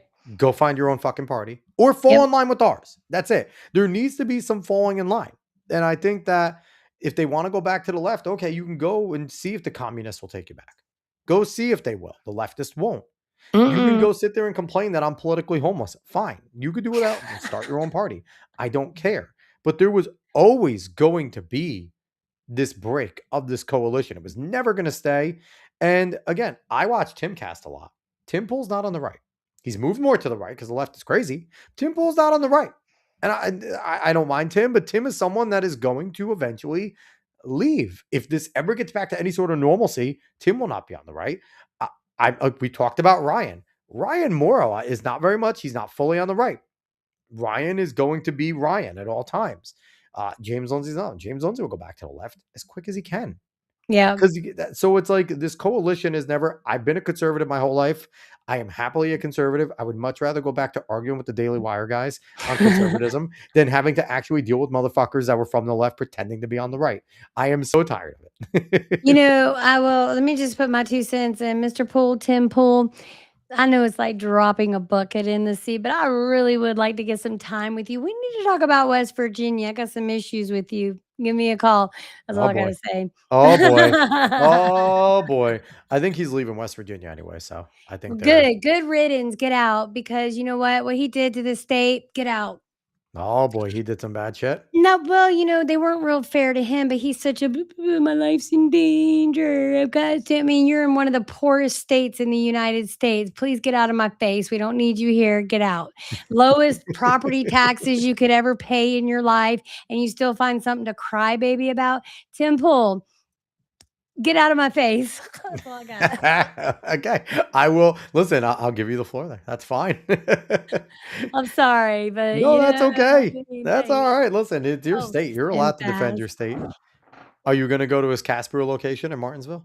I will go nowhere that's his that he will earn any money from. No, I absolutely will not. I love it. And I will discourage anyone who they don't care about him. They obviously don't because he pissed off a lot of West Virginians, I'll just say. Oh boy. I mean, do you like Riley Moore at least? Is Riley at least good? Because I he don't know did. who that is. He's the representative for that area. He's a House member. Now I know who Patrick Morrissey is, Senator Chris Rose. We follow each other on X. He's really stand-up dude. I really like Riley him. Moore seemed like a good dude. What I've heard, Riley seems like a dope guy. Like he was. Our governor is from your state of New Jersey, right? He's an implant transplant. Who's your governor again in West Patrick Virginia? Morrissey, you don't remember RFK Jr. saying that you look like you ate yourself, Pat. He said he was too fat to govern. Yes. I remember that. Hey, listen, Jersey, we have our own problems. All right, they voted in Mickey Sherrill. Mickey Do you Sherrill. want him back? Do you want him back? He's an No, opportunist. we have a whole bunch of. Listen, the Republicans aren't Republican in New Jersey. You look They're at Whitman and friggin' Christie; they suck. Well, wasn't Patrick Morrissey is Republican, but what No, ticks he's me not. off is exactly Jim Justice was a Democrat governor and Patrick Morrissey was the attorney general. Speaking of attorney general, what do you think about our new attorney general? Wait. So anyway, Jim Justice, so he could be senator, switched to the Republican Party. That's what they're doing, and that's why I think it's just so corrupt that I'm not sure, you know, Are you what a talking about Todd Blanche too as the AG, our new AG in the state, he's our new or overall? The AG. Todd. So Todd Blanche, I'm Jim mixed feelings. Justice, our former governor, he was a Democratic governor, then he switched parties so he Of course could he did. run for What they do? senator. Yeah. and he secured the seat. But what were you gonna Yeah. say about Riley? No, Riley Moore's good. Todd Blanche, I have mixed feelings on because he's a good Trump soldier. I will say that he'll do what he wants. The way he just came out and said, "Hey, we're not doing anything on the Epstein files anymore," rubbed me the wrong way because I also heard behind the scenes things that he was very involved with not getting one of our former guests, Steve Friend, who was one of the FBI whistleblowers that got fucked, not getting him anything back because he was owed back pay. He was owed his badge back, and Cash Patel said he was going to do it. And I don't believe Steve Friend has gotten any of that back yet. And from what I know, Todd Blanche was very involved in that. So I don't know. And Steve Friend's a good guy. I like Steve a lot. So again, it's The it's problem I DC. It have is with DC. Todd the problem I have with Todd sorry, I'm so sorry about talking. The problem I have with That's okay. Todd is wasn't he Trump's personal attorney? Isn't that a conflict of interest somehow? No, I don't care. Shouldn't it be though? I mean, Possibly, but I mean, if he relinquishes that job and he's now just running as the attorney, listen, if he was taking orders from Trump there, he's taking orders from Trump here. He worked for true, Trump. true, I don't, true. it's not like he's making his own decisions. He works for Trump. Do you think we'll see any indictments on anything else? No, I don't either. it's a swamp. And indictments don't mean shit because then the DOJ has to prosecute it. Do you trust the DOJ prosecuting things? I don't trust Todd Blanche to prosecuting. I don't I think think Cash it's Patel is all a going to do anything. circus. I agree with you. It's a circus. I'm sick of the circus. Yeah, yeah. Bring back The circus. Barnum and Bailey, right? Just Yeah, make them all the animals. I agree. Somebody asked me, they said, "How do you eat an elephant?" Or they asked a space, they said, "How do you eat an elephant?" I said, "1 bite at a time." They were like, "1 bite at a time." I Yeah, said, "Well, I kinda like that concept." They were like, "Oh, I don't wanna eat elephant." Another person said, I said, "I like that concept because next time people wanna talk about the elephant in the room, we ate the elephant. There is no elephant in the room. Just say what you mean." I agree. I'm not I agree. uncomfortable. Say what you fucking mean. So a few more comments here. Let's catch on up. Boyzera saying, "Yeah, people have stopped giving a fuck about AI stuff." I hope so. I think that it's going to come and go. I think as AI gets better and as it improves and it has a big improvement, you're going to see that bump again. Because right now, people are starting to figure out what this version is. Once we get another big jump, people are going to play with it again. It's going to We're boom not again. gonna know. Eventually, we're not gonna know if it's AI or real. I still don't believe most things are real. I I gotta don't run to think. the restroom real quick. I'll be right Go back. for it. I'll just read some comments here. We're not real. Anyway, boys, they're also saying we're slowly getting done with having fun with our new toy. Now it's really only rich people and political people who want to expand on it. Yeah, it will trickle back down. Boys, they're also saying, and the troglodytes on Reddit and Twitter stuff, obviously. Um, the people that want to keep taking pictures of people and using Grok to make them naked or some bullshit. Yes, boys, there. Grok has stopped doing that, I think. Adam Pizza saying, just PewDiePie, do what you love, try to make it big, don't change and accept retirement. I agree. I'm not going to change. You guys know I haven't changed yet. And if I do, call me a bitch and tell me I've changed. Boyzera saying, I checked the video I posted on like metal, for example, and I realized it got popular. And I'm like, who the fuck is looking at this and why would metal not tell me? Caveat I saying, don't kick the questicles. That's a good one. Don't kick the questicles. You guys may be questicles. Boyzera saying, dude, I changed my name on Twitch to Cool Stizzy Left Testicle as a joke. There you go. You was meant to be, Boyzera. Caveat saying, that's why liberals are losing ground. They can't create good stuff anymore.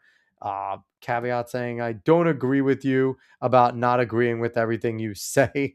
I mean, caveat, you make fun of me most of the time. Boyzera saying, dude, men fucking suck. They're worthless. They ain't shit. Hashtag girl boss. Adam Pizza saying, pretty lady, not liberal anymore. Wow. Liberals age really lost the plot. Pretty lady base now. Caveat Pizza saying, I think Tulsi is a good person, but she's just wrong on many issues. I think she might. I don't believe any leftists are good people, so that's just me. Caveat is also saying states with the direction in their name are the best. Shut up, fucking South Dakota. Tommy Farrell coming in saying less government, more football. Yes, coach. Yay! We need more football. More football. Caveat is saying a lot of Democrats do that in heavily red states. Yes, they do. They infiltrate, which is why our primaries need to be closed. There should be no such thing as an open primary. That is a dumb thing, but states do it because they're stupid. Nietzsche asking, is Regina familiar with the insane Major Richard Ojeda? I'm looking it up now. You piqued my interest. Nate, No, I I'm think you not. I think you've told me about Richard Ojeda before, but I don't listen, and I'm also retarded, so I don't remember Well, things. let's find out. Let's find you got time, We Alex? can find out together. I always got time. Who is what was the name? Can you put the comments up? Richard Ojeda, Major Richard Ojeda. Richard. Be careful what you're looking up with the Questicles. I think that's second. I think you guys are Questicles. I think that's it. And you're in the sack. Questicles are hanging out in the sack. I'm making a song, I'm telling y'all. Oh Did my you hear god. my Candy Rot song? Did you hear Oh, my Candy Rot song? oh my god. No. What did you do? I made a song about Candace Owens. It's so great. I made one about Elizabeth Lane, Elizabeth Lane. Elizabeth Lane, whatever the fuck So her real you're name is. thinking of Major. I don't know. Ooh, Nate will no, come I'm in and not fill us in. familiar. I yeah, I'm gonna look that guy up. All I saw West Virginia, heck yeah, you have my attention. Thank you. I'm gonna go check him out. I'm too afraid to ask right now, but no, I will check him out. Was So, there saying you should 100% look up big rocks? I don't think we should do that. When I don't anyone think in we the should chat do that. says you should 100% do something, it's usually not a good thing. Not a good idea. Not a good idea. So let me Caveat s by saying you got a lot of balls calling us Questicles. no pun intended. Nate G saying he's a crazy politician that did a political show with a law cow, and he was from West Virginia. He moved to North Carolina, I believe. Oh my God, the tangle West Virginia and North Carolina pipeline is real. It's so real. My husband's from Charlotte, North Carolina, and you will very rarely find someone who's originally from Charlotte. It's like a mini New York. Not He many people. actually won his primary in North Carolina. Holy shit, he won his primary. Oh my gosh. So look, if I send you this song, If you send me the song on X, we will play it. okay, good. You're gonna love it. I We'll, hope we'll you will. I think you will really like it. I think you will appreciate the, you know, hold on, give me a second. I gotta find it. Where is it? Candy Rat. Oh, I could do a search. This app is called the ePongo app, and it is so cool. Like it is so cool. Oh, here it is. Okay, I got you. I got you. You Adam Pizza coming in saying I become very veteran skeptic these days. I agree because there's a lot of veterans that are full of shit. Well, here's the thing: we have a stole it. generation of a lot of veterans that went in for the GI Bill never expecting to do their job. When I hear 4 years, oh, it's been about 4 years, don't talk to me. Yes, you did whatever you did, but don't talk to me. My father was a lifer, you Mhm. know. Look, don't even get me started. I have friends who are still lifers in the military. They went to Annapolis Naval Academy to become officers, and they took that very seriously. My father taught weightlifting at at NAPS, the Naval Academy Prep School. That's awesome. Yeah. Alright, I'm gonna send this to you right now. All right.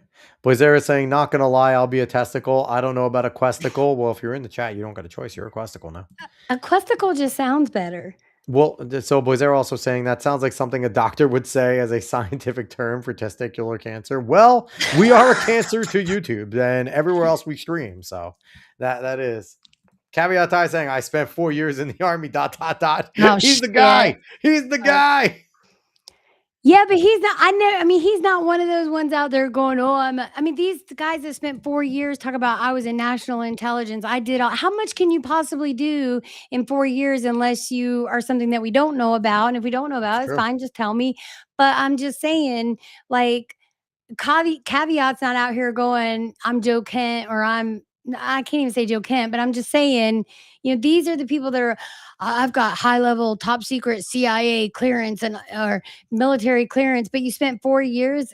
Are they going to give clearance away that easily? They might. I don't know. They might.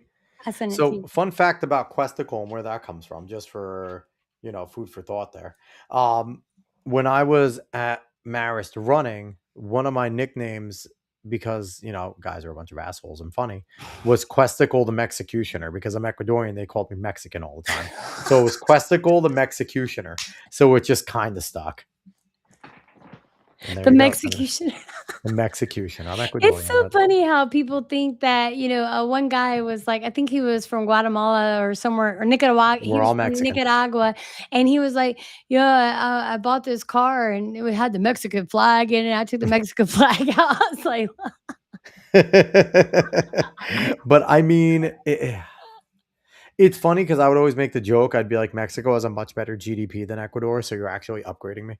So I'm actually okay with it. I'd much rather be be Mexican than Ecuadorian, but Which country is it that is the only English speaking country in South America? I can't remember. Do you remember? I met somebody and she was like, "Yeah, I come from the only country that's English speaking." Um, I don't know. That's awesome though. Good for them. We mhm. we don't even enforce English here, so fucking stupid. So, but we'll get to a few more comments and we'll play your song. Blazera saying, "Shit, I ran a mile once." Is that the equivalent to going to the military for 4 years? It might be. You made it through basic training, I would say. I don't know what your age is, but my daddy said it was bad in basic training. Nate, saying, I thought a questicle was when you got racked playing football. Not You nice, got Nate. racked? Oh, I yeah, don't even wanna racked. know what racked I guess means. rocked, racked, beat up. Blazera saying, is that impressive? Adam Pizza saying, I was in the army, in the ballistics of 30 of 6. Bro, you spent 4 years as a drone operator. Shut up. Caveat Ty saying, I know there's a lot of crap folks that spent some time in the military. I don't really lean into it at all. I didn't do that much. Hey, listen, any service is service, man. Any Any service is services service. and drone operator, I wanna talk to the drone operator. That'd be fun. That would be They're just fun. like playing Call of Duty all the time. I Uh, mean, right? Why would Adam you get Pizza. out? Why would you get out if you had a job like that? I bet you did. Maybe they didn't do the job well. There we go. So Well, Adam I mean, Pizza it could saying, have been the red tape too, you I know? know the I have retardation. We all do. We all What do. was there saying? Who will get the spot in the higher up position faster? A person who's worked his whole life for this and went to school versus a person who has a good friend in a higher up position. Good The friend. person that has a good friend will go first, but if you work hard enough and you have staying power, then you'll last. That good friend person, they'll stay. Don't get me wrong. Nepotism in that it works. But if you work your ass off, you'll actually be the reliable person. You'll make more money in the end if you're good at what you do. Uh, Blazero said, wait, if we're the questicles, are you the penis, Alex? I mean, considering David's also on the show, we'd be like the double dragon of dicks. I don't know. That'd be really weird. But all right. Now that we're skeeving out Regina, let's get to her song. So what the fuck popped up here? You're All you I have to don't do is care. push play, push play. Oh, Here we yeah, go. yeah. Let's see it. Ready? Boom. Shoo up, shoo up. Bum bum bum bum bum bum. Shoo up, shoo up. Bum bum bum bum. She's love again at 2:30. Again. Tinfoil tiara, nothing to do. She's got a map, some string and glue, connecting dots that never were true.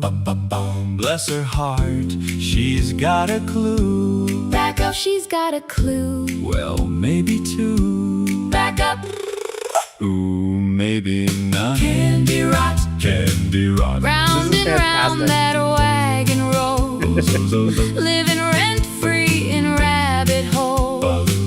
Got receipts. Wait, Maybe not. Candy rot. Candy. I have a question. Is this all AI? I wrote the lyrics. AI did the music arrangement. I uploaded the lyrics and told it, you know what? I think I was going to do like a banjo thing, but I was like, no, we need This to is do like a awesome. doo-wop. Thank you. It's one of the best sounding AIs. So if you want to sign up for it, you can make your own music. They are awesome over there. I know the people that know the developers. Great. So yeah. That was awesome. Here, I want to finish it. Let's listen more. Somebody unplug that Wi-Fi spot Shoo up, pull the plug. before she ties another knot. She found a shadow on the moon. Doo-wop, doom and gloom. Swears the mailman's a platoon. She'll crack this case by end of June. Hang on, I'm still connecting the roof. She screenshots clouds for evidence. Oh, the evidence. Honey, that's called coincidence. Just coincidence. Candy rot. Candy rot. Round and round that wagon rolls.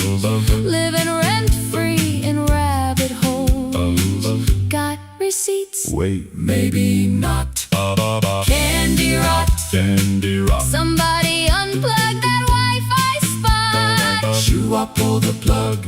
before she ties another knot.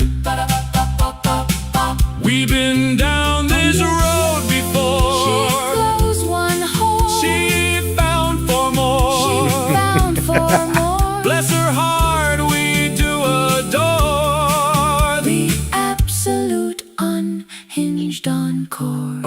This is the part I like. She's our girl. Our glorious mess. Be of more or less. Can't change the channel, we confess. She's wearing us like a Sunday dress. Now she's gone completely dark. Shoo up off the mark. The Wi-Fi towers ate my spark. She'll resurface after dark. With 40 slides and a question mark. Bless her heart. Candy rock, candy rock. Round and round she goes. Where she stops, Nobody knows. got receipts. She lost the lot. Somebody unplugged that Wi-Fi spot. Come on, you know you gotta move, right? I like this. This is Back awesome. online. She's back online. That was great. Thank you. I truly enjoyed that. Listen, I like the doo-wop style stuff. That's good.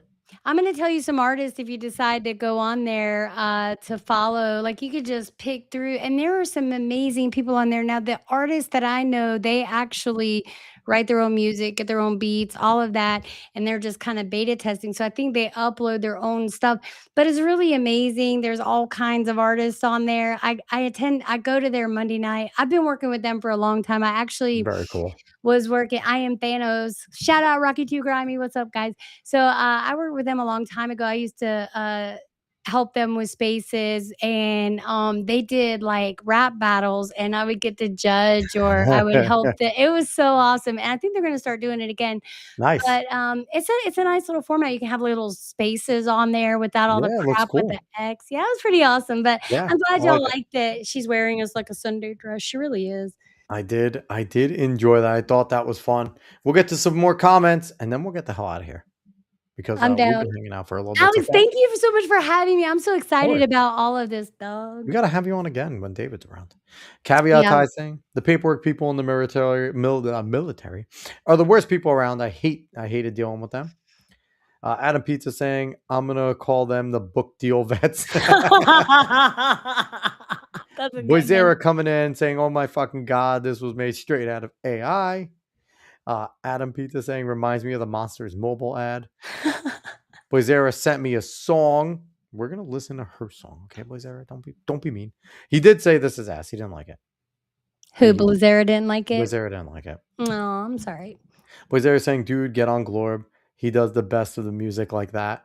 I don't know who Glorb is. I don't frequent a lot of AI music, but if my people are doing it that are on the show, we're gonna Blizzard, highlight I'm it, gonna need you to Boyzera. do me some. You're gonna send me something so I can pick it apart. I'm gonna give you my most honest feedback. Are you ready for it? Oh my god. I'm So just playing. everyone, thank you, Regina. Thank you so much for coming on. This was a ton of fun. Totally. Y'all are next, you and Dave. So tell Dave I don't care what's going on. We'll have to, if we got to send a crew out there to get people in line, we'll just have to do it. We're gonna have to do it. So everyone, if you have not already, if Restream, do you want to participate? Let me click on things, Restream. Restream takes a second to think. There we go. Everyone should go over to Wild and Wired Media and do exactly what I'm about to do, and boom, click the subscribe button. Make sure that you are subscribing to Regina's page. She is awesome. She's energetic. She has a ton of fun. You see all the videos. She works her ass off. When I tell you, there are very few people behind the scenes that I have seen that work as hard as Regina does. And she works, I think, harder for other people than she does for herself right now. But make sure you go give her a sub because she is more than worth it. She's awesome. And this was a friggin' ton of fun. So anywhere else where people can find you if they want to watch any more of your content? So I usually direct people mainly to my YouTube channel, but to get a more personable interaction, go over to the X platform, formerly known as Twitter. My handle is at Regina R. Connell. And basically the two places you're going to find me is mostly on Twitter and on YouTube. But yeah, thank you guys. Alex, we're going to do this again because clap, we clap, definitely have to. clap. We Yes. definitely have to. It was fun. So everyone, thank you for watching. We appreciate you all. Oh, wait, Boyzera, wait, wait, Caveat, wait. Adam, Nate, what's up? Wait. What do Should we need? tell them about Friday? I got the time for it. I think I know the time For the debate? When are they doing it? I think it's at 1 p.m. 1 p.m. Yep. I told you, and I was thinking it was gonna be about 4, but I knew it wouldn't be too late because they can't go too late into the night because of, she has what kind of look would that be if she was hosting or live streaming at 12, 1 in the morning as much shit as she gives Erica Kirk about her damn kids. Girl, worry about your own kids. Damn. Sorry, that's all I got. So when that goes on, if that goes on, we'll be doing another counteroffensive. Ryan will be watching it, reacting to it, and you can come hang out. So if you want to hang out tomorrow with Ryan Morrow for the counteroffensive, you want to go to his page, Ryan Morrow on YouTube, and he's just doing yeoman's work. Aren't we all Ripping the place. 4 doing the debate together? I think we are. Yes, we are. I think we are. I The think so. counter offensive, you guys be sure to go subscribe and look, I love your channel. I want to collab more. I was binge watching. I binge watch people's on my big screen. And the first thing I went to was like, there's Ryan and there's Alex. Is Oh that yeah, Alex? I thought it was I thought it was Dave on the Dave. Yeah, thumbnail no, at Dave. Yeah, first. And I was like, damn, nope. that's Alex. That's me What? with the long hair and everything. I Yeah. love it. So the listeners know, but fun fact of my long hair, uh, the only reason I grew it out is because my daughters asked me to. We were doing our teeth one night and they're like, Daddy, what would you look like with long hair? And I'm like, oh. And they're like, can you do it? I was like, okay. My wife was like, are you serious right now? I'm like, yup. So it took a year and a half to get that long. It didn't take that long to get it as long as it Wow. was. And then I cut it and donated it to Locks for Love. Gave them 13 inches of gray hair that they probably can't use. But they got it. They just Love got to it. diet. They just got to diet. So everyone, thank you so much for watching. I'll be back next Wednesday. I don't even know if we have a guest next week. We'll figure it out. But I'll be back next Wednesday. And if it's not with a guest, it'll be me and Dave hanging out talking. So we'll get it done. Everyone, thank you so much. We appreciate it. Bye, y'all.